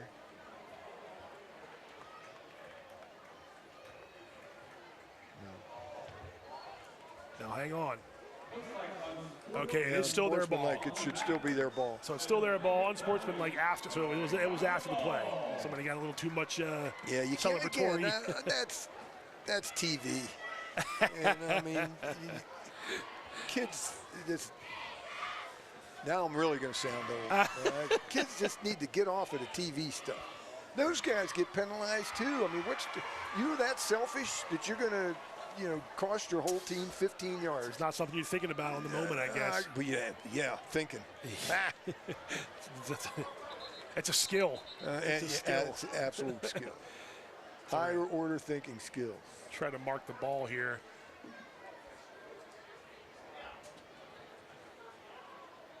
Our kids laugh whenever we tell them, your brains aren't fully formed yet. And they think we're making that up. No, they're not. I mean, I was a psych major, man. I know some brain physiology. Brain's not formed. Mine's barely formed, and I've been out of high school for a while. I've had people ask me about mine. So that was funny. I think Hagerstown's offense was on the field still. They thought it was a first down, but instead it's not. Almost, fellas.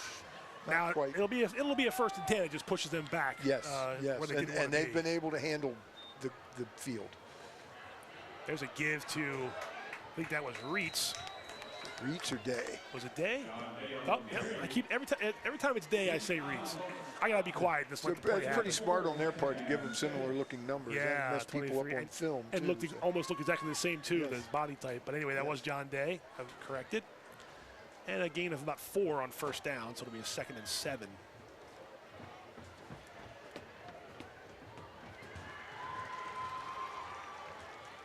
Jackson's over 100 yards, but just as a team, Hagerstown was just 113 yards rushing. They've done a good job limiting everybody else, but James Jackson's had a day. Here's Luca Brown on that pitch again. He got it. What were you going to say, Coach? I was going to say they want to run this play so badly. Yes, they do. And this is where North Speed has kind of negated it. But that, they got 4. Yeah, it looks like he's a little short. So they got 5, I'm sorry. Yeah, but I think you're right. He might have if you have a play that's going to get 4 and 5 yards, you'd run it every play. Sure. If you knew it. Sure. This is kind of big for early in the second Yeah, absolutely. I mean, all these third downs are going to be big down the stretch, but you're right. I mean, where this is, where you just give up that big early body blow. Here's a handoff here. This is Reitz, I believe, and he gets enough for the first down. And now they have the ball almost to where they would have had it had we not decided to jump up and down. And we got a cramp, I believe, right here. Has my sympathy.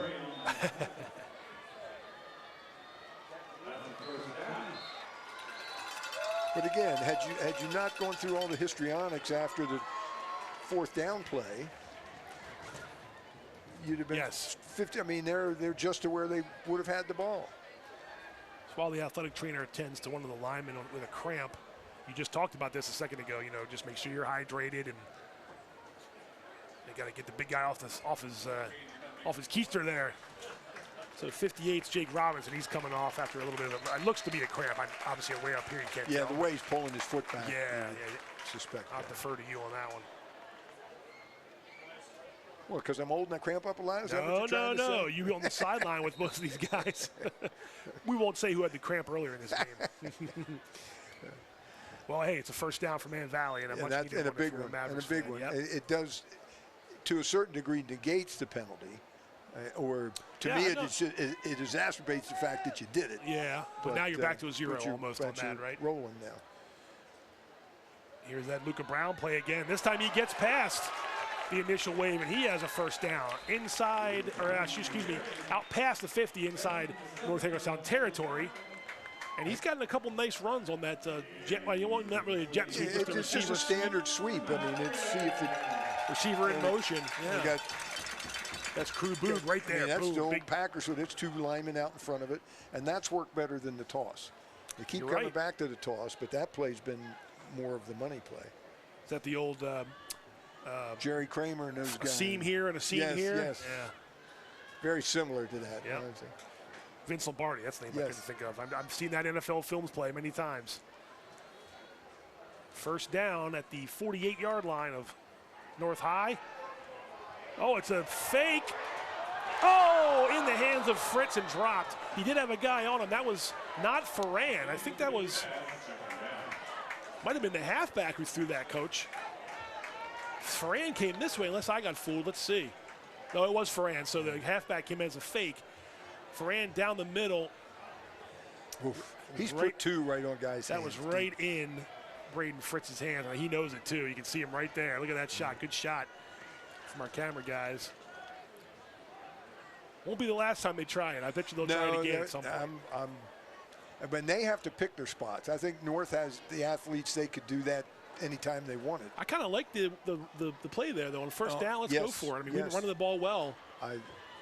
Their play selection relative to the down and distance has been very good. And a nice tackle there. That was John Day on the carry. That one I saw. He had some room to run, and North Hagerstown closed quick. I think the home fans wanted a face mask, but I think it was an up-high tackle. He wrapped up. He had his hands on the helmet, but he didn't grab anything. Now you're looking at a third and long, so you live by the sword and die by it. When you throw deep on first down and incomplete, you're a little bit behind the ball there, and now you're on 3rd and 9. You are on the plus side of the 50. 7 minutes to go in the third quarter. Let's see what Man Valley's got. Ferran has some time to throw. He's going down the middle again. He had Luca Brown just a little bit overthrown. Now that's the first one he's missed. Yeah, that's right. Missed that one just a little too long. But the other thing I like about this is, all right, now you can come back with your run stuff, even on 3rd and 7 or whatever, because you've stretched the defense some. Yeah, they're going to punt here, I think. It's probably the right move because you can pin them if you can. Now you want to kick it out of bounds. You took my thought. Now you want to punt out of bounds. And it's hard to do from the middle of the field. Yes. So this is Fritz standing back past his own 40. He gets the snap. He does try to angle it a little bit. Caught it about the 10. Keep him over there. And they do pin him in a little bit there.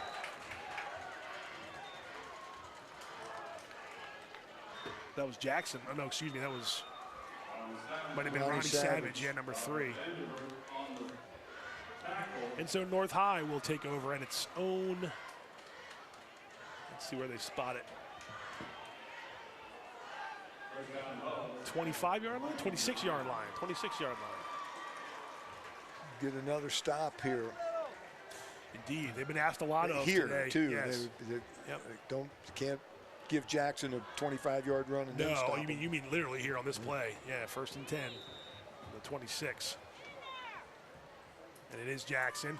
Let's see. Well, he doesn't get 25. He did get about 6, but John Day again. John Day and Earhart combined there. Yeah, John Day's played well in defense, Coach, for sure. Yes, he has. Actually, only going to give him 4, so gain of 4 on that one. 2nd and 6. Again, the first couple of plays of the first quarter, they would get that dip in there and break outside and off to the races. And he's taken that away hasn't on been that the case. side. Yep. This is Jackson on the See right if you side. get him on the other side. Yeah, decent. I think he did. I think it was John. At that time, it was Ethan Atkinson, who was their leading tackler a week ago. So a nice job by Atkinson. Which is probably why they were coming to Day so much. Yeah. But both those guys, I mean, that's just a gain of 1 there. So yeah. And I'm sure they got re-upped at halftime to continue to do that.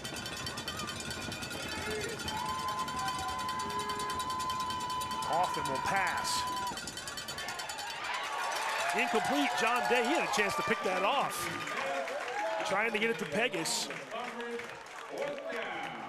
And that's a matchup that favors North, Pegas on Day. I think so too. But Day made an excellent play. Might have had a shot to take it, but those are gonna. And this is what we were just saying. You want them to punt from down here. I've always thought too, Coach, that those passes from the inside the hashes out to the sidelines are the toughest pass in high school because the field is so wide and so long. It just seems to be, it always seems to be in the air forever whenever you're throwing out to the sidelines. And North quarterback. That was almost Day again. Yeah, a little. And Luca Brown called for a fair catch. Yep. All right, I'll take it. Fairly good field position, but you were saying about North? The quarterback does not, throw a great ball. I mean, it's a little short-armed. I think Ferran's got the better throw of the two quarterbacks. Yes. Check that out, 238 yards and 11 first downs through a half and a quarter here. And that tells you how, who's winning the struggle in the pits, as it were. Yeah, the trenches. But at the end of the day, 7-7. I mean, and one play can turn the tides here. One play can absolutely turn the tide. But this is Mann Valley's one of their better starts field position-wise here, out past the 35-yard line. Call it the 37. Will be 1st and 10 for Manchester Valley. Get up here over to 50 and put the pressure on them. I think so, yeah. This is Day again. And Day gets around the left side, and he's got good yards on 1st down. Actually, close to a 1st down. I think we had some feet tangled up among teammates there for a bit. But still impressed with good result. Impressed with John Day. He's doing some offensive and defensive both sides of the ball. Yeah. He's been outstanding. He's a junior. So it's him and Reitz as a senior in the backfield. For the most part, you have Luca Brown too. That's a 9-yard gain for John Day. And now you have. I don't want to say a play to play with, but if you're going to do something off schedule or whatever, 2nd and 1's the time to do it. Day averaging 4.8 yards, Reitz averaging 4.9, and Luca Brown averaging 11 yards a carry for Mann Valley. So they are making waves here on the offense. Here's a fake handoff. Ferran down the middle. Brown's got this one. Luca Brown makes the catch, dropped in the bucket, Coach. Inside the 30. On his hip, but excellent throw and place ball and a very nice catch. You're right. C.J. Rush did everything he could there on that play for North High, but a nice catch by Luca Brown. Okay, now they have pretty much everything they want in terms of field and play selection. I mean, they can now you can set up any shop number here. of things here. Luca Brown, 3 catches for 72 yards. There's John Day again. Big hit. He's still going, though. Wow, look at him push this pile. Good job by me. He got popped there at the line and kept going. That's John Day. Still has the ball. Yeah, he never did. So that's a pickup of about 8. I mean, he got hit right at the 25-yard line and got out past the 20. Nice job by Reitz and also Aiden Turner, Colton Nunn. 57 trying to get in there at the end. There's Boog. I mean, you're going to do that. Declan Earhart. Get those big guys off the push. Yeah, they just kept working. Yep. They kept working. Up to 160 yards rushing now is Man Valley's offense. And it's a 2nd and short. Call it 2nd and 2 as we get to the 3 minutes to go in the third pretty quarter. Quick quarter. Yeah. This is Reitz. Made one man miss, juked past another one, picked up a couple yards. I think he got the first down. He did, so good drive here for Man Valley. It's been a very nice drive. They took advantage of got the stop, took advantage of the field they got, and are working it down here. And again, they have any number of things at their disposal now. They've run inside. The toss hasn't been a great play for them, but they have it down here. They can throw the ball. They got a lot of cards to choose from here. This is a fairly revamped offense. The quarterback and the running backs and most of their receivers. James Herndon was their top receiver a year ago. He graduated.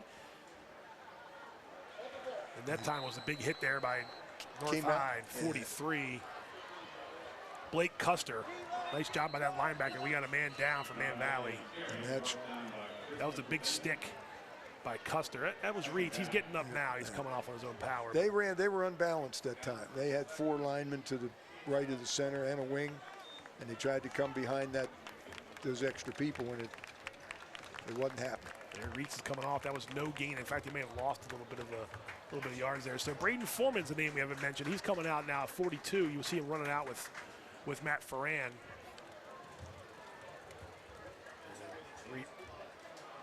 Reitz is coming off to the side with the athletic trainer. Let's hope he's all right. See if they come out unbalanced again. Looks like they're trying to maybe talk. Fixing the clock. We got 2:05 to go. There we go. We got it set. Everybody's on their toes, paying attention here. I think the clock will wind, and it will.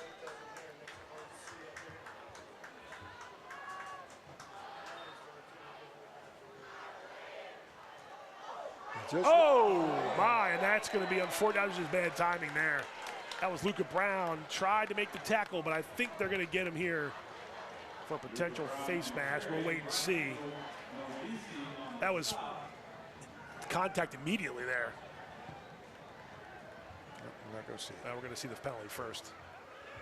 But we saw it, and that was pretty pretty up high. Yep. Let's see what they call here. Yep, that time he did get some of the face masks. So got a lot of the face masks. You'll see it again. Here we go. That was Luca Brown trying to run that sweep again. Oof, yeah, he definitely got him. Didn't mean it, but definitely got him. And that's going to be half the distance, I think, or inside the 10. Oh, no, I'm sorry, it was second down still.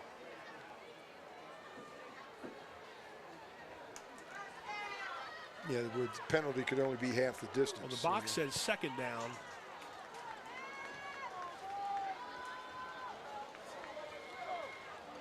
Yeah, I think it's actually second down, second and short. There's a handoff to Connor Stack, I believe, 34. Yep. He got a couple, but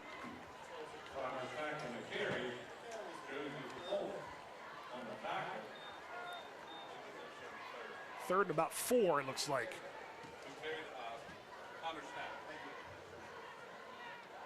And that was Stack 34 who carried it for Man Valley. Third and short here, and we're getting to a minute. We're inside the 10. North's got their back up here a little bit, so if you got the Mavs can get a first down and not score. Of course, they want to score. Halfback pass or something in your arsenal to take some of the aggressiveness away from them. Also, maybe 2 plays. This is Ferran. He's going to run with it. He's going to keep it. He dives to the pylon, and there's a flag, and he's in for the touchdown momentarily.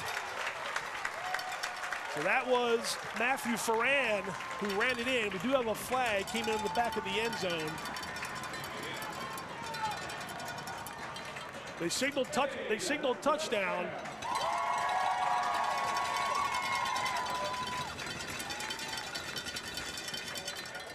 They did not say what the penalty was. Either they picked it up.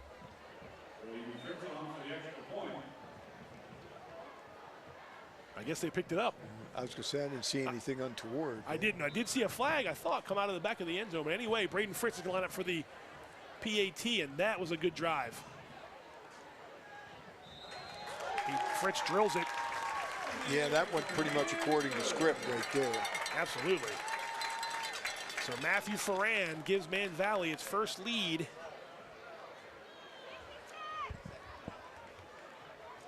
For a short touchdown run. Nice play call, too, on the third. And, again, I almost think they were going to go 2 plays to get those 4 yards. Even with Fritz's big leg, a touchdown's big there late in the third quarter. Just gives you that full, one-score lead. And then you wanted 7 there. I mean, you did the work. Yeah, it's a moot point. And they controlled the ball almost the entire third quarter. Oh, so, yeah. Stopped them on 4th down and then took it in and scored. Took a long drive to score. I was just thinking, I thought they might have gone for it on 4th and short had they not gotten it, but it doesn't matter. They got it on the 3rd down. So I don't know. When you have a kicker like they have, I mean, that's tough to turn down. It's tough to turn the points down, but I'm wondering, they're smart. They know that North Hagerstown has some guys that can break a play. Yeah, I mean that's and had North held them to 3 there, that you'd have to call that a win for them. Right. Oh, absolutely. They just got kind of railroaded. Well, Man Valley marched that ball down the field on that drive pretty easily. Yeah, they've done that this whole quarter. Yeah. This is smart right here. That ball's live, and this time not kicking it to Jackson, not kicking it out of bounds. No, Bissy covers it up. Yeah, exactly right. You'll take it at the 35 as long as it's not Jackson or out of bounds. Yeah, you'd have liked it a little further than that, simply because you could have kicked it out of bounds. Sure. Or 40. Who knows? Well, I think it's the 35. you and Randy are in the same boat. He thought it was a 42 as well as last week. We'll figure it out. I'll find the answer out and get back to both of you. Well, we had to come up and film this week, our JV kids, because we mishandled a ball out of bounds that was going to go out of bounds anyway. And we apprised the kid, let it go out of bounds, we'll get it at the 40. Oh, Was the comment. Whoa, and there's a great play. That was Foreman, Braden Foreman, tackling in the backfield. The flag comes in. It's going to be a hold on. Boy, let's see. I would decline that. Let's see what they do. Pointing it to him. Yeah, I'm with you. You tackle him behind the line of scrimmage. They declined it. Yeah, I would too. I saw Coach Gerhardt on the sideline waving his hands. Great. I mean, that's shooting the gap right there, Coach. Yes. That was 42, Braden Foreman, a senior, running back, linebacker. And I mentioned earlier how they graduated so many guys. And we talked to each team in our previews and stuff. And Man Valley did return a good bit of players from a year ago's team that had a winning record. So I'm somewhat envious of both teams in that they have the rosters that they have. Yes. I mean, that really gives you a lot of flexibility. The depth. Clock running, 15 seconds. Second down and 18, and now the clock is stopped. I don't think it's supposed to be running. We're going to find out.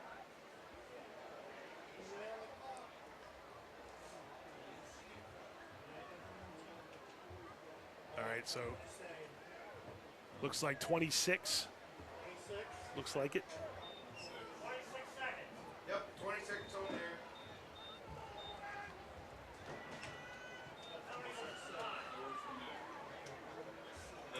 Second down, they declined that penalty, but that was a really big tackle for loss. Yes.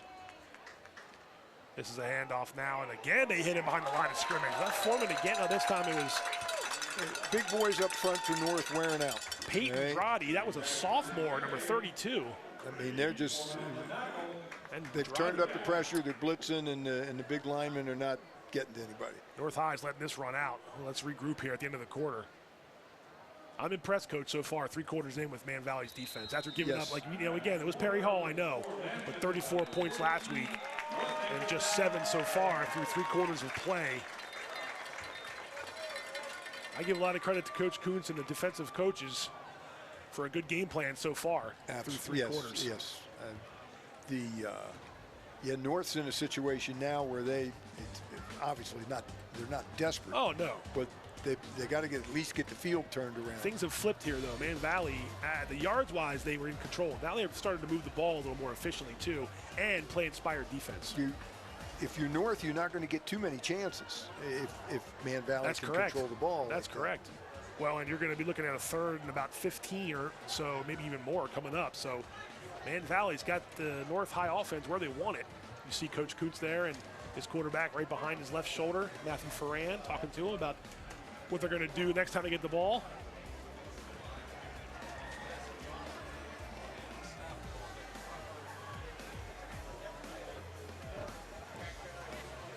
So who wants it more in these final 12 minutes, Coach? That's the story here at Manchester Valley. Glad you're with us on the Mavs have the fire right now. I mean, they're getting off the ball. They're getting off blocks or not getting blocked. No doubt about that. In this play, you're right, this play's big. Third and long. That's way overthrown, and Braden Fritz will haul it in around midfield. He cuts back this way toward his home team sideline. Makes one man miss. And he gets tackled, but he gained a lot of yards by changing direction. Braden Fritz. That was airmailed, and Fritz was there. I was going to say, I don't know who he was throwing that to, but I think Fritz Pegas was the only guy in the area. Yes, maybe in the area code. I think he was trying to get it to Pegas. Yeah, he just sailed. And Fritz, I'll tell you what, he dropped that pass from his own quarterback earlier, but he was not going to drop that one from the opposing team's quarterback. Good idea here to come back this way. Got a nice block right there. Made a man miss, and then eventually got swallowed up by Logan Hoffman, the quarterback. But big play, big turnover. That's the third now, I believe, for the Mavericks. Now, do you go after it right here because of the sudden change, or do you grind it out? Well, you tell me. What would you do? I would grind it out. I've known you for too long. I know what you would do. Whoa, and North High knew they were doing it too, because that was a nice tackle in the backfield. And Puller never got around. I think that was Ben DiStefano. You mentioned his name earlier, number 44. That was Day. He lost 5. Well, they give him the Custer. I thought it was DiStefano, but either way, a nice tackle made by North High. You hear some of the Mavs faithful. Yes, you can always count on that for the. Hey, do right better. Call. Do better. Tackle somebody. Loss of 4, maybe even 5. So, hey, North High's not going away either. They're unbalanced again. See if they don't have 4 guys on this side of the center. No, maybe not. I'll have to look a little closer. This is Reitz. I think Reitz is back. He slipped a little bit there. That's Jacob Reitz, I believe. So good to see him back if you're a Man Valley fan. And the slip didn't help him as far as his pain. I think he got inside the regular 10. So, yeah, it'll be a 3rd and 9. So they did get back under the stick, so to speak. Get down here and score. I might give him the night off. You're not that far away from field goal range here. So they got to play this a little safer. And that would make it a 2-score game. Yep. With a ton of time left still, of course. 10.5 minutes. We got a lot of time to go here. On our CMSportsNet Game of the Week broadcast coming to you from Manchester Valley High School. Pat Stoetzer and Mike Coons. Entertaining so far. A lot of defensive efforts and a nice offensive performance so far from Man Valley. No, they are not unbalanced. Yeah, that's 2 men on the field. Yeah, that is going to go backward. It's too many men on the field, legal substitution, whatever you want to call it. I saw, it looked like 16 was trying to hustle off the field. Yeah, you can't. Or 18. You can't have 12. Yeah, exactly. So that'll push him back 5. And now you're out of range more than likely. Well, I say that, but we'll see. See what Coach Coons draws up here on 3rd and long. They've not been afraid of this. No, they haven't. I mean, they've run it well enough if they can get 6 or 7 here. Yeah. Ferran will look to pass. He's got field if he wants to go. It's up for grabs. Yeah. Intercepted, and arguably as good as a punt, but yeah. I think he had field. Yeah, there's a flag down. I think it's going to be a hold, so it's going to be moot because it was an interception. I believe that was hauled in by number 5, Amari Murray. I have to say they're going to decline that. Also, legal man downfield. So all the more reason. Yeah. Yep.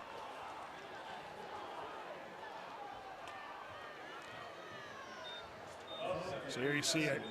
75's the illegal man down. He's just blocking somebody. Fran's trying to make a play, and then double coverage there in the end zone. I think it was, oh no, you know what? It was 3. Pardon me. It was Ronnie Savage with that interception, so I thought it was His 5. name's come up a couple times this half. He's had a decent day. He has. We've mentioned a couple of their guys, Murray, Savage, and of course James Jackson on the offense, number 1. So North Hagerstown does get the stop it wanted, and it comes in the form of an interception. So 3 apiece now, I believe, turnovers. 6 in this game. We had it too good last week. No turnovers. Now we get 6. That's a touchback. The interception was in the end zone. See, here's the issue. You kept them in the game with that possession, where you could have kind of, as we said, made it a 2-score game. Now it's a, it's not even a. Anytime you can win on the next play. Ty Gilliam won that run for North High. And yes. North can if they score and go for 2. And don't know that they would do that necessarily. But. And here he goes again, I believe.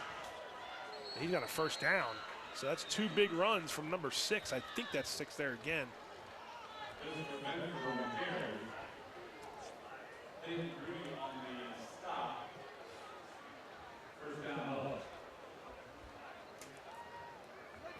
Ty Gilliam is listed as the running back. Chris Benford listed as a receiver, so I think it's 6, but there is a flag on this play. So hang on. And it doesn't matter, it's coming back. And again, part of that is related to the fatigue of the big lineman. All right? I'm not going to keep moving I'm just going to hold on to this guy. Exactly, right. I'm tired. I can't get my hands up and around. So it'll be second and about 9. Here's a handoff again. That time Earhart met him in the backfield. Yeah, that is number 6 on the carry. That's Ty Gilliam on the carry. They need a stop here. Need a stop, and it's 3rd and 8. And that was that big Declan Earhart, we've mentioned his name a bunch too. He's definitely using some of that size. 3rd and long, 8.5 to go in regulation. Hoffman's going to drop back to pass. He's going to heave it downfield in the direction, well, Fritz again, but in the direction of Pegas again, I believe. Pegas became 11. The defender on that one. Did. Fritz would have had number 2. Yes. And so once again, Man Valley's defense holds after the interception.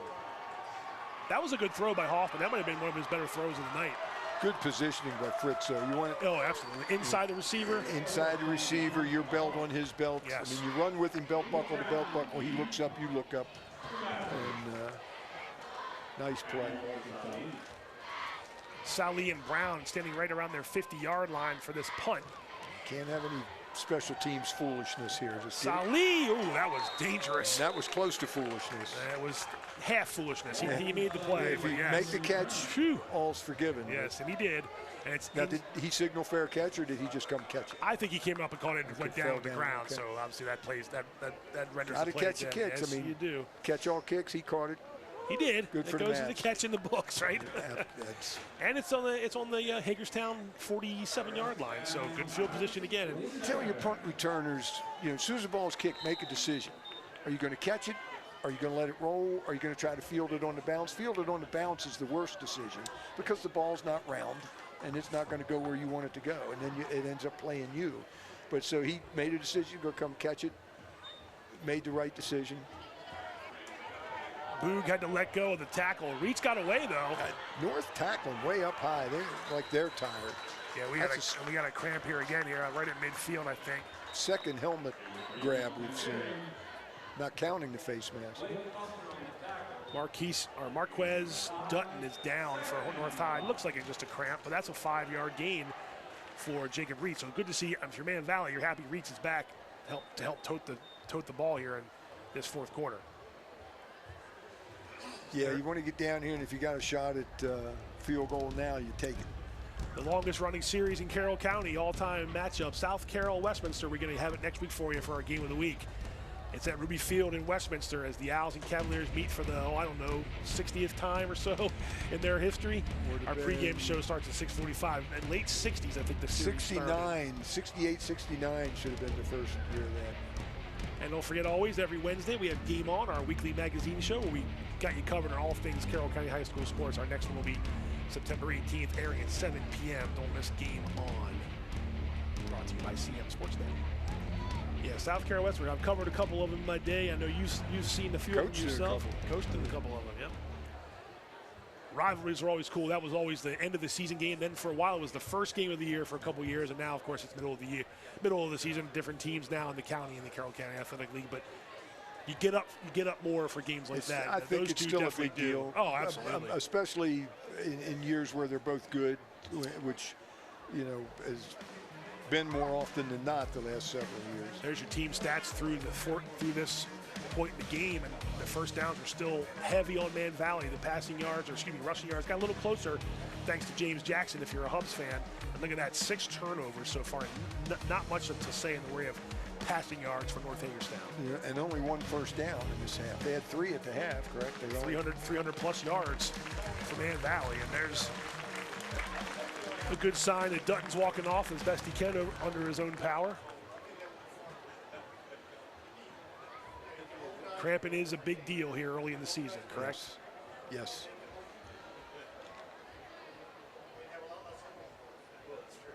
Talking about another game that's a rivalry. It's next week for for FSK and Winters Mill.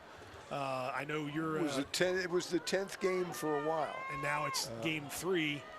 And last year it came down to the final play of the game up at FSK. Yes. Winters Mill came away with a 7-6 victory, sort of helped them propel them into that 9-win season. And it looks like North High may have jumped. That'll help. Yeah, there's been a couple of, when I started out, there was the key in North Carroll. That was the rivalry, South Carroll. Right. And you played at the end of the year. And then you played your MVAL games, or Noxie Valley Athletic League games. And then we started playing them first. Yep. And then... was that a bigger deal because it was your only county game for many years? Oh, it was to us. Yeah. It had to be, right? Because if you won it, hey, want to know, we're county champs. And we took every opportunity to say that. Yeah. We're undefeated. But yes, nobody beat us in the county. I will say it did lose a little bit being the first game rather than the last game. Sure. North Carroll played Liberty a lot too after that in the last game of the year.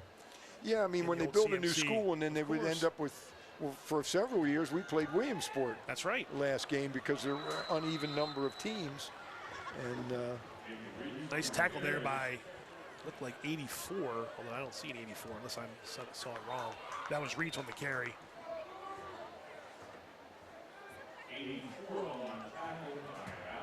Actually, it looks like 64. Tony Abange. He's a defensive lineman. Might have been 64. I believe that's correct. Numbers are a little tough for North Hagerstown in the, I'll call them squished. See how Man Valley's numbers are like the old Alabama numbers. Yes. North Highs are a little more of a they have that out, with the outline. New font there. 3rd and short coming up, and this is a big first down to get. Nicer picture. Yeah. This is a big 3rd down. I talked about 3rd downs, Coach. This is a big one. They want to try to keep this drive going. Oh, that looked like almost a wrong hand. I don't know what happened there, but that's not what you wanted to do if you're the Mavericks. That was Reeds. No. He lost yards, and I think we're going to have That's not been one of their... Yeah, Ferran switched hands there. I think he had it in the wrong hand to hand it off. Something went wrong there, miscommunication-wise. You got to punch. It did not look like. I was going to say that was not been one of their better plays, but it has been when they've been able to bend it outside. But with the apparent mishandling of the ball, the play didn't go where it's been going. This is huge. Get them on a long field. Now that goes out of bounds. Let's see where they mark it. That's always one of those things where the white hat will mark it. Actually, there was a flag. Let's see. Okay, there must maybe it fell out. The side judge had a flag in his hand, but all right. So they're marking it 24-yard line. So not terrible punt from Fritz, but I think it might have wanted a few more yards out of it there. I don't know if there's been a change in how they mark punts. And I didn't see him doing it the old way Yeah, here. you know, you're right. The referee used to come and stand right where the punter would kicked wait. from. And he would wait, right? And one of the side guys would come walking up the sideline until it intersected with where the ball landed. That seemed to be pretty efficient to me. Now it's like they let the guy on the sideline make the decision. New ball carrier, DeJour Johnson, number 22. They got a bunch North of them. High. That's as nice a run as anybody else's. That's his first carry, I think. He got 7 yards, so a 7-yard gain for Johnson. This is him again. That's a gaping hole. A big hole. So first down for Johnson. So if you're North High, you got to go back to that sugar, whatever you're going to call it, sugar huddle or no huddle, and go quick, right? Yeah, and I just keep pounding it between the tackles. I mean, they've off tackle. Jackson got it outside a couple times, but it started inside there. This is Johnson again. This time, Man Valley a little better to swallow up that gap. But he still got about 4 yards. There comes a flag flies. Get yappy. Now, let's see. Get yappy. Let's see what happens here. And Craig Savage a little bit limping as he gets up, but the flag comes out. Oh, it's on Man Valley. So that's 15 more yards, though. 52 said something. The referees, Coach Coons is asking the white hat official, and I think he put up 5-2. That's Crew Boog. So you got to keep yeah, you can't. You just. I'm not trying to disparage any young people out there, but it's selfish. It's selfish. I need to say this. Well, your team just got pushed back 15 yards because you had to say something. And it's a first down, too. That time. Is that 6 again? Yeah, Gilliam. So you know who we haven't seen in a long time is James Jackson. Yes. So we haven't seen him in the backfield in a long time, and I don't know if that was an injury or what, but he has not been in these last few series. Man Valley's awfully happy he's not in there, although these guys are not inept either. These guys are doing a pretty good job. Here's Johnson again, and this time it's Braden Foreman, and the ball came out. Let's see what they call. They're calling down, I think. Yeah, Foreman made the tackle. It was Johnson that had the carry. And he lost yards. Okay, this play in the next one. Here it is. Let's see. Was he down? I mean, they called him down, so it's over now, but. Yeah, I think he was. Pretty close, but he was. 3rd and long. Hoffman to throw. He's wide open. Is the catch number 3. But I think he's a little short on the first down. Oh, wait. They're going first down. I think that was Ronnie Savage, number 3, made the catch, I believe. The underneath pass has been there for them. And that's more, I think, in the quarterback's repertoire. Handoff up the middle. It's number 6 again. Gilliam. So 3.5 minutes to go. Hagerstown needs the touchdown and the extra point to tie it. We still got 30-plus yards to go, or a little bit less than that, actually, 27 or so. Handoff again. All right, that was a tackle for loss. Once again, 2 plays. You have to make 2 plays. Number 18, I think, carried that one. Or is that 10? Yeah, 10, my bad. Fauntleroy. It's hard to see. I apologize. It's hard to see some of the numbers. That is 10, Tyquell Fauntleroy. And now it's a 3rd and long again.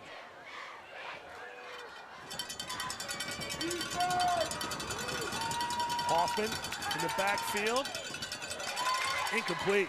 Trying to get it to Fauntleroy. Give credit to 32, Peyton Droddy. And now a big play. 4th and 9. Really, 4th and 10.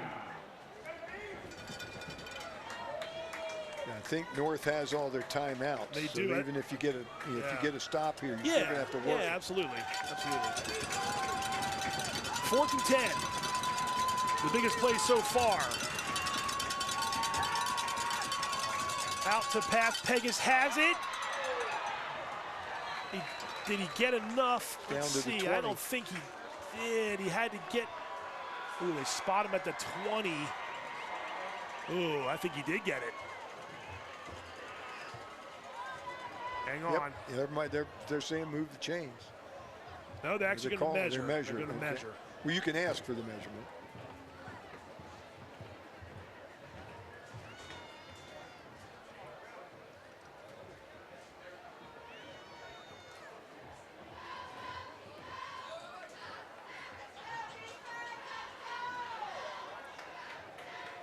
So they're marking it at the 20, right at the 20, and they had to get, they were just past the 30. It looked like the stick, now that's unofficial, the box, but.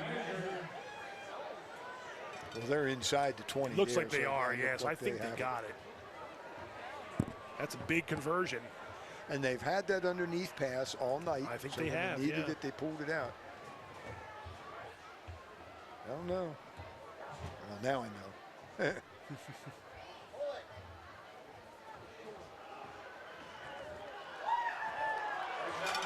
Oh, Man Valley defense thought they were long, didn't get it, but the white hat official gives the signal for first down. He's talking to their defense. That was weird. Look at Man Valley. What? I hate the palms up. Don't do the palms up. Anybody. Palms down? You want palms down? No, I don't want them palms. gesticulating. Got it, okay. 1st and 10 at the 20. Finish. I think that was Gilliam again, number 6. Showing up big. You got to show up 3 more plays. Now, if you get a stop, it's over. I don't care how many timeouts they have. It's just not going to be enough time to do it. 2 minutes, right. Coach Coons is right. 2 minutes. That was a gain of about 1. Hoffman's going to throw it. There's that underneath to Pegas. This time they wrap him up. He gets away. Do not wrap him up. They do not wrap him up. You're right. And Pegas gets out. Oh, no, actually they're going to say, yeah, he was out of bounds, or at least he got enough for the first down. So now you're looking at a 1st and goal.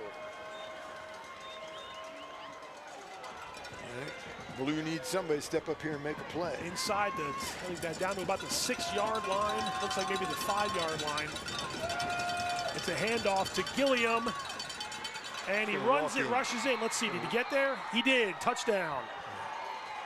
Touchdown, Ty Gilliam. They came back to that. They had kind of gotten away from it. That was the play that Jackson broke early in the game, where they just kind of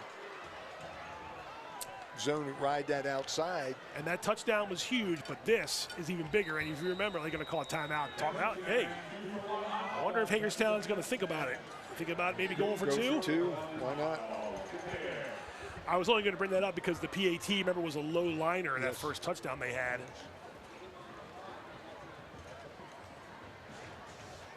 So what would you do here, Coach Coons, with 1:39 to go, and you're down 1? The PAT would tie it. The 2-pointer would give you the lead.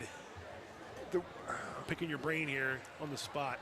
Well, I'm having a flashback to which year? The Williamsport game. My last year as head coach. I was there. And for the life of me, I wish we would have run a fake for this very reason. We had kicked 2 of 3 extra points all year, and also if it failed, it would have been my fault. Whereas if you miss the kick, then everybody wants to beat on the kicker. And I felt like I should have taken that off the kid. Well, it was a hell of a year that year for you guys. We had fun. Key history, 9 wins and a playoff berth. We had fun. Definitely rejuvenated the program, rejuvenated the community. Yeah, we went on a good run after that, that's for sure. It was only 24 years ago. I know. Well, here we go. It looks like the offense is on the field, and now Man Valley calls timeout. So the offense is on the field. I don't dislike this. I think this is pretty gutty, particularly since North's never beaten Man Valley. They're going to say, all right, we're going to beat you now or we're not. Right. And there's still a minute 39 seconds left. So, but now you're down to 2 timeouts. Now, when you ask me about that, maybe you don't trust your kicker, and that plays into it. But in terms of playing the overtime and playing from the 10, I think North has the advantage there. So if I were them, I would probably kick this. Now, but if you don't trust your kicker, right, and you're trying to make a statement, or early, let's go for it, right? I mean, tough to it's like everything else. It's going to get judged by the results. Sure. You know, if they miss it, oh, what a dumb call! He should have kicked it. You know, but I think it shows you some leadership, and I think the kid's probably looking at the coach, and the coach says, we want to win. Coach Butt says, we want to win. And they want to try to win it, or at least take the lead right here. Oh, and they stop him. John Day, guess who? Yeah, that was very similar to the play they ran for the touchdown. That was Dajor Johnson on the run, and there comes another flag. That's long after the play, but that's a stop on the two-point conversion. All right, well now, if this is a flag on Man Valley and it's marked on the kickoff and it's up 15 yards, you onside kick it. Take a look here at this play. And you've been talking about John Day all day, all night. And a great tackle, not up trying to tickle him. I mean, down getting his legs. We'll see it again. I mean, they were just kind of give it to Johnson and he was going to try to get around the left side, blew it up right there. Yeah, got right past Fauntleroy. Yeah, was Fauntleroy a wide out? What does he play? He's a running back. He may have been set up over there. Yeah. Yeah, he didn't initiate much contact there. Looks like the. So yeah, you're right. That's going to be assessed on the kickoff. Let's see. You're right about the onside. I mean, you're going to onside kick anyway, I would think, right? If you're North High. Yes. I don't see any penalty being assessed. So. No, he's actually calling it right there, right by the ball. Black Hat just did it, so they're going to mark it off. Yeah. See, now, if this turns into a recovered onside kick, then this is something that the coaching staff at Man Valley is going to have to address. Oh. They've hurt themselves 3 times. Oh, you're saying if North High recovers it? Foolishness. And that, you know, fellas, we need to grow up a little bit.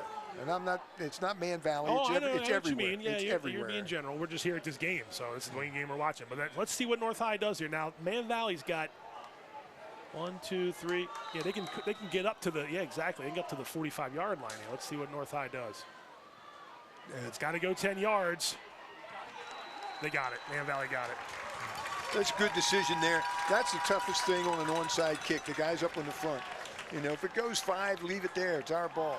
You know, if it goes 10, get on it. But if it goes 8 or 9 and it's rolling around, now what do you do? And we tell our kids, hey, make it sit, get on it.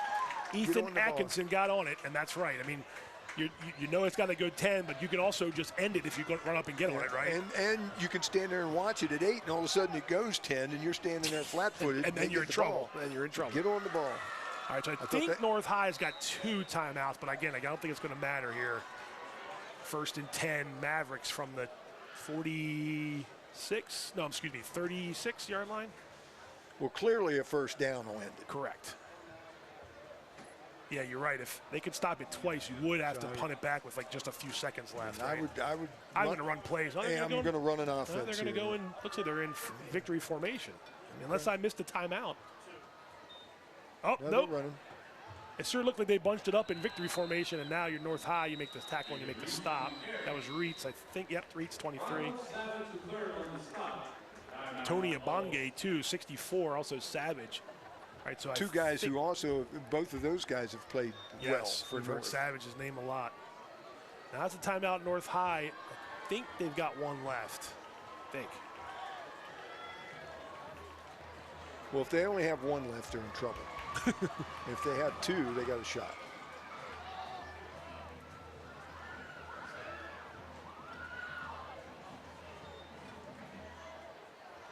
The other thing here at the end is if everybody's testy, you don't want to do anything foolish because you could still be ejected, and then you can't play next week. Right, right.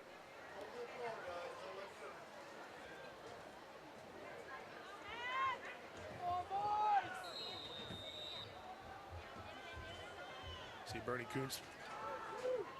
He's got his conditioning work in too as he's backpedaling to the sideline there. 2nd and 9. Here's another run. This is Reitz, and he's closer now to a first down. So now, so that was their last timeout. So this will, in all effect, end it if Man Valley, well, it will end it if Man Valley gets a first down because the Hubs cannot stop the clock after this play.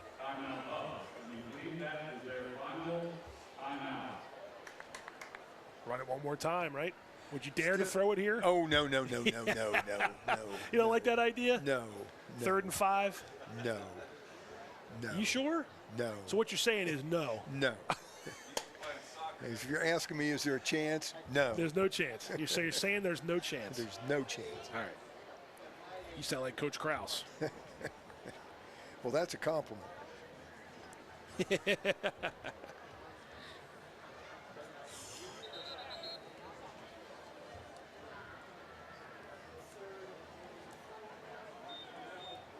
I mean, they can't stop the clock, but you have to run another play. Yes, I mean, you do. That's 87 seconds there. So.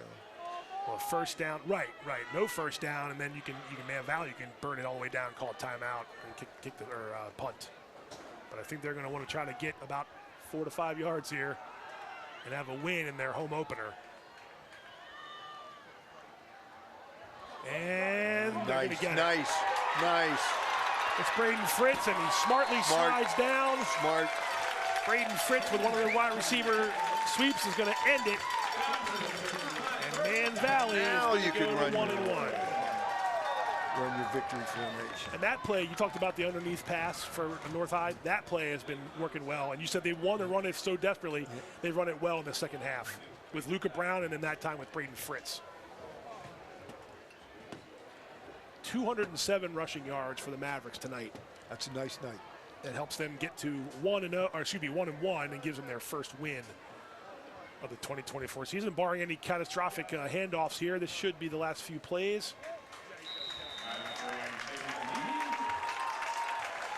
All right. A reminder to stay tuned. We'll have a little bit of a post-game show for you where we'll talk to one of the players of the game, the player of the game, the CMSportsNet player of the game. And we'll talk to Coach Coons about his thoughts on what we saw here tonight as Manchester Valley runs wild and is going to get a win against the Hubs. That should be the last play.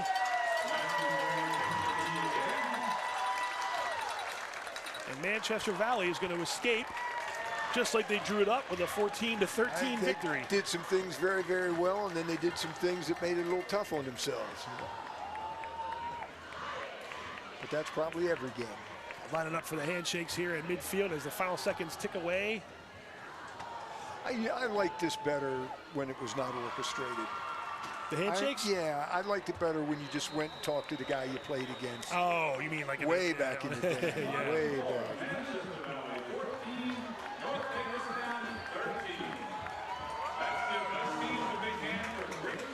Used to have the best conversations with Stan Biggis from Frederick. Ah, yes. And some years later, I'm doing the shot put at a track meet.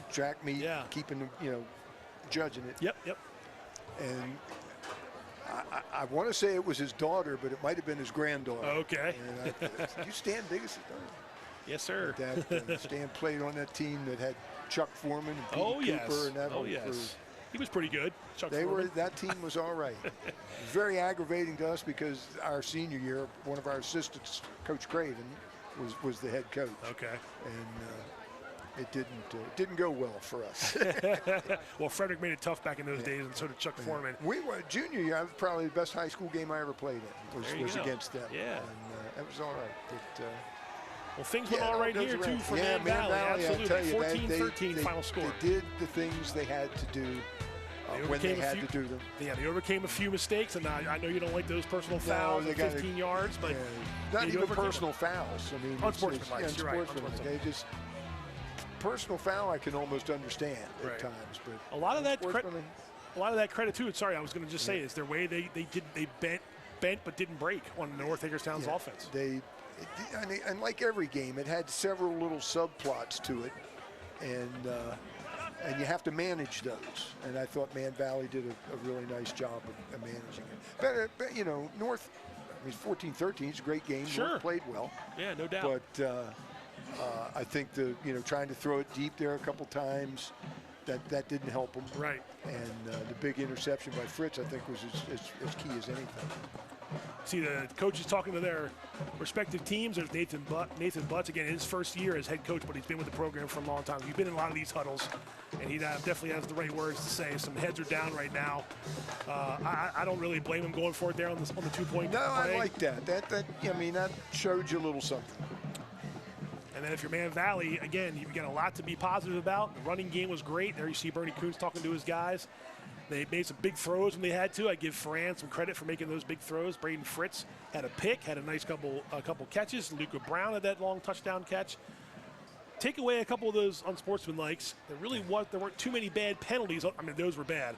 But the other ones, it was a pretty clean game in terms of not a lot of holding, not a lot of false starts. Yeah, as an old South High guy, it hurts me to say anything good about North, but yeah, they played well. Yes, they played well. It was an entertaining, well-played game. I thought Man Valley, to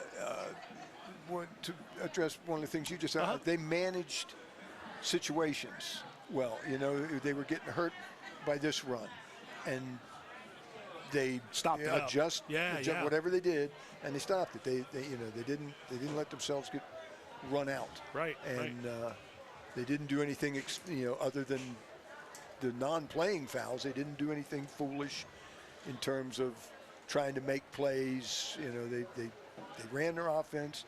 Their defense was exceptional. The few number of first downs that North had, I think, is certainly an indicator of how well Man Valley played on defense. We're going to go to the highlights for you here from tonight's game here momentarily. As you see the huddles, here we go. The first half highlights, or the good game highlights, pardon me. And this was that long catch to Luca Brown. Long pass to Luca Brown. Nice catch, and they got Man Valley on the board after North High scored. And that was so unlike the rest of the game, that play. Yeah, you're right. The game was a bit of a slugfest. I mean, you can see it in some of these tackles and things like that.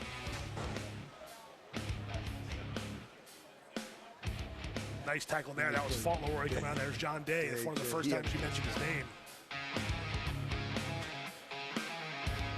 This was that fourth down where Earhart had the pressure and almost intercepted by Salih. And this one, I believe, is going to be that. Oh, yeah, they're going to wrap him up. But no, actually, I got around him there on that nice play. So, yeah, that was James Jackson, who we didn't see a lot of, Coach, in most of the second half. He must have got dinged up, What happened? There's Luca Brown on that receiver sweep that turned out positive. This might be the one where the pick lands in North High's lap. Got tipped at the line there. That was close to being a knee down, but good job by number 20 for North High,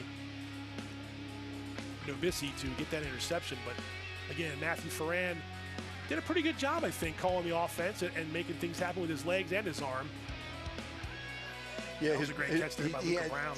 He had the better arm, I think, of the quarterback. He was very mobile. That kept him out of some bad situations. Yeah, I'd like to know what happened with Jackson. Yeah, well, maybe we can catch up with them another time. But some nice throws. That was a really nice throw there down the middle, and that was Luca Brown with the catch. And then Fran used his legs here and ran it in for a touchdown that gave them the 14-7 lead after the PAT. North High would come down and score.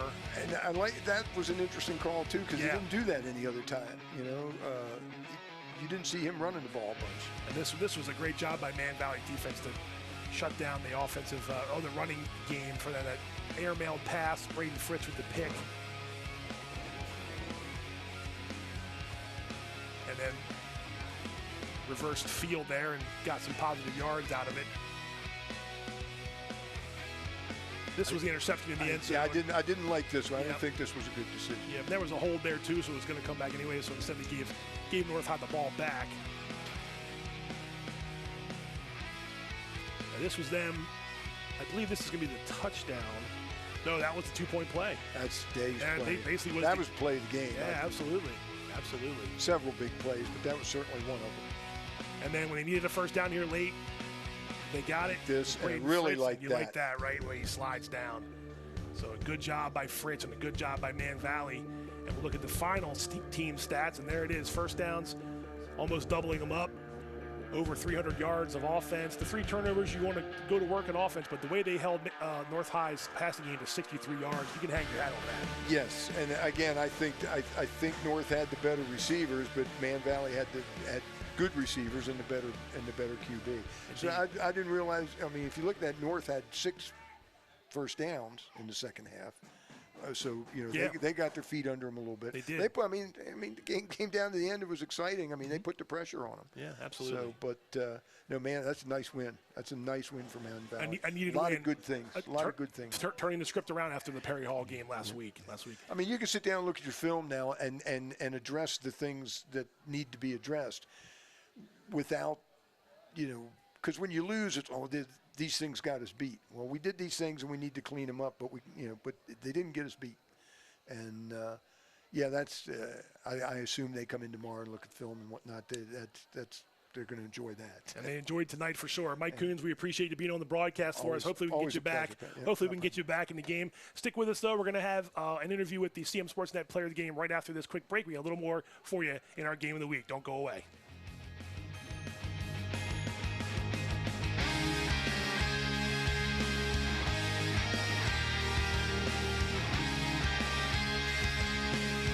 Hungry? Genova's to go. Pizza, pasta, subs, and more. Fresh hot pizza right from the oven. Genova's to go. A mouth-watering cheesesteak just off the grill. Genova's to go. Fresh baked bread and plump wings seconds from the fryer. Genova's to go. Genova's to go carry-out, delivery, mobile device, and online ordering is available at all locations. Westminster, Hampstead, Manchester, and our newest dining room in Eldersburg. For lunch, dinner, or any time in between. Genova's to go.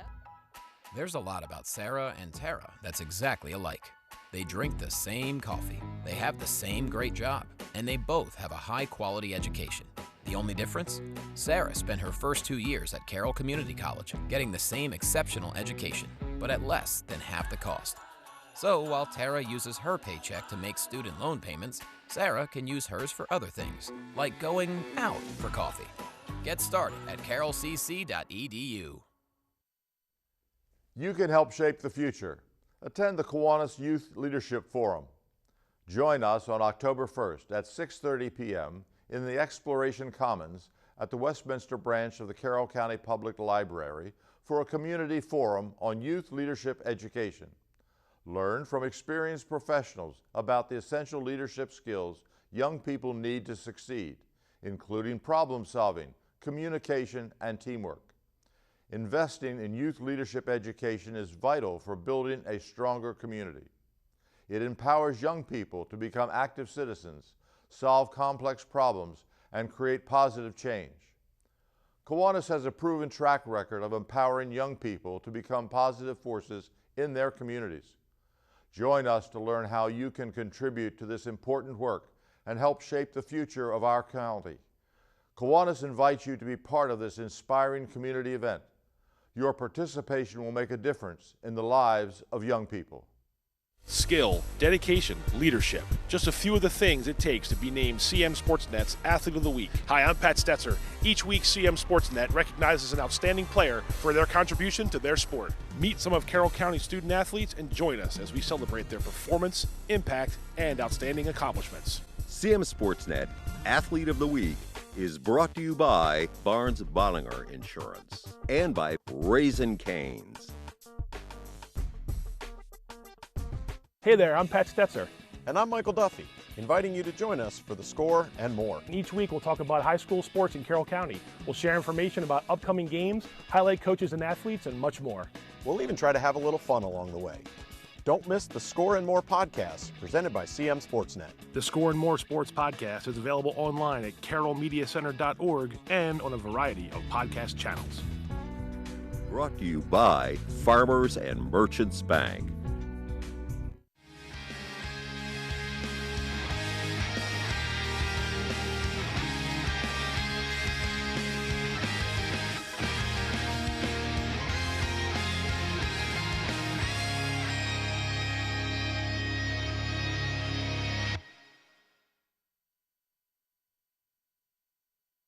Player of the Game. CM SportsNet Player of the Game is brought to you by Genova's To Go and by Anne Arundel Dermatology. Welcome back, CM SportsNet Game of the Week, and now we're joined by the CM SportsNet Player of the Game, and it's junior John Day of Manchester Valley. John, congrats on the win. Thank you. You were doing it on both sides of the ball tonight. Just tell me the feeling of from last week, the Perry Hall game, which they're a tough customer, and North High is a good team too. But what was the mood like this week as you guys prepared for this home game, the first one, and you tried to just kind of get the Perry Hall game in the back, in the rearview mirror and move forward? Yeah, definitely. So the Perry Hall game, that was a very hard game. They have some very good players, and we knew North Hagerstown would be more in our comp, and we could compete. So we really put the work in this practice, and we performed. Yeah, you knew it was going to be a tough game too, and a close game. Both defenses had big plays. The running games were well. I believe this is the final play here, the 2-point conversion. Tell me what you were doing here, because you shed a good block there and made a play. Yeah, so I was on a blitz. Our defensive coordinator called a blitz, and so I was just going, and I just happened to make the play. They had marched the ball down there pretty effectively, and I think their number one, James Jackson, wasn't in the game anymore at that point, so they had different running backs in there. Did you have to quickly adjust on the fly? Because they had playmakers and speedy guys on offense, and your defense was really put to the task on that last drive. Yeah, definitely. So I actually came out for a little bit, and I came back just on the 2-point conversion and just made the stop. Good timing. Yeah, very good. But the defense's ability today, turnovers, obviously, you want to clean those up a little bit too, but both sides, and especially you gave them short fields a couple times, and the defense continued to stand tall. What's that say about a team that had just given up 34 points last week to Perry Hall, and like you said, comes back to maybe a more comparable opponent and holds them to 13 points? Yeah, that's a big deal. We did amazing on defense today. It was lights out, and coming off of that, how many points? 34 from Perry Hall, and just I think we have some of the best defense in the county, definitely. So, and we definitely showed it today. You definitely did. And last question for you. We got county play is about to begin. The first 2 games sort of out right now anyway, out of the way, and more county games are going to pick up. A win like this, we look at Man Valley, and we the fans and the people in the community know who graduated. The quarterback gone, all the running backs are gone, a lot of the receivers were gone. But there are guys back from last year that were on this team, and younger guys, yourself getting a chance to do it.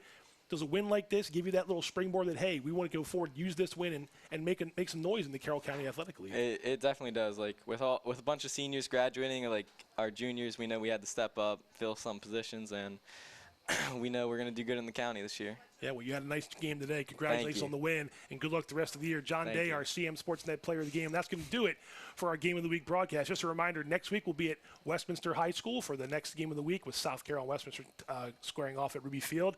Also a reminder that we have a game on coming up on Wednesday nights, and Monday nights our Sports Talk at Island Green show just getting started there. Look on our website and our social media channels for more information about that every Monday at 6 p.m. Be sure to catch all of our content online on Facebook and YouTube, as well as our website at cmsportsnet.com, and you can watch us on cable channel HD72. And don't forget to follow us on Instagram at CMSportsNet Action. Also, big thanks to Liz Padgett and all the people here at Man Valley, Liz Padgett, the AD, everyone for making it possible. Thanks to John Day for giving us a few minutes, and thanks to Coach Coons early in the week. For Mike Coons, I'm Pat Stoetzer saying have a good Friday, have a good weekend, and we'll see you next time.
Hungry? Genova's to go. Pizza, pasta, subs, and more. Fresh hot pizza right from the oven. Genova's to go. A mouth-watering cheesesteak just off the grill. Genova's to go. Fresh baked bread and plump wings seconds from the fryer. Genova's to go. Genova's to go carry-out, delivery, mobile device, and online ordering is available at all locations. Westminster, Hampstead, Manchester, and our newest dining room in Eldersburg. For lunch, dinner, or any time in between. Genova's to go. There's a lot about Sarah and Tara that's exactly alike. They drink the same coffee, they have the same great job, and they both have a high-quality education. The only difference? Sarah spent her first 2 years at Carroll Community College, getting the same exceptional education, but at less than half the cost. So while Tara uses her paycheck to make student loan payments, Sarah can use hers for other things, like going out for coffee. Get started at carrollcc.edu.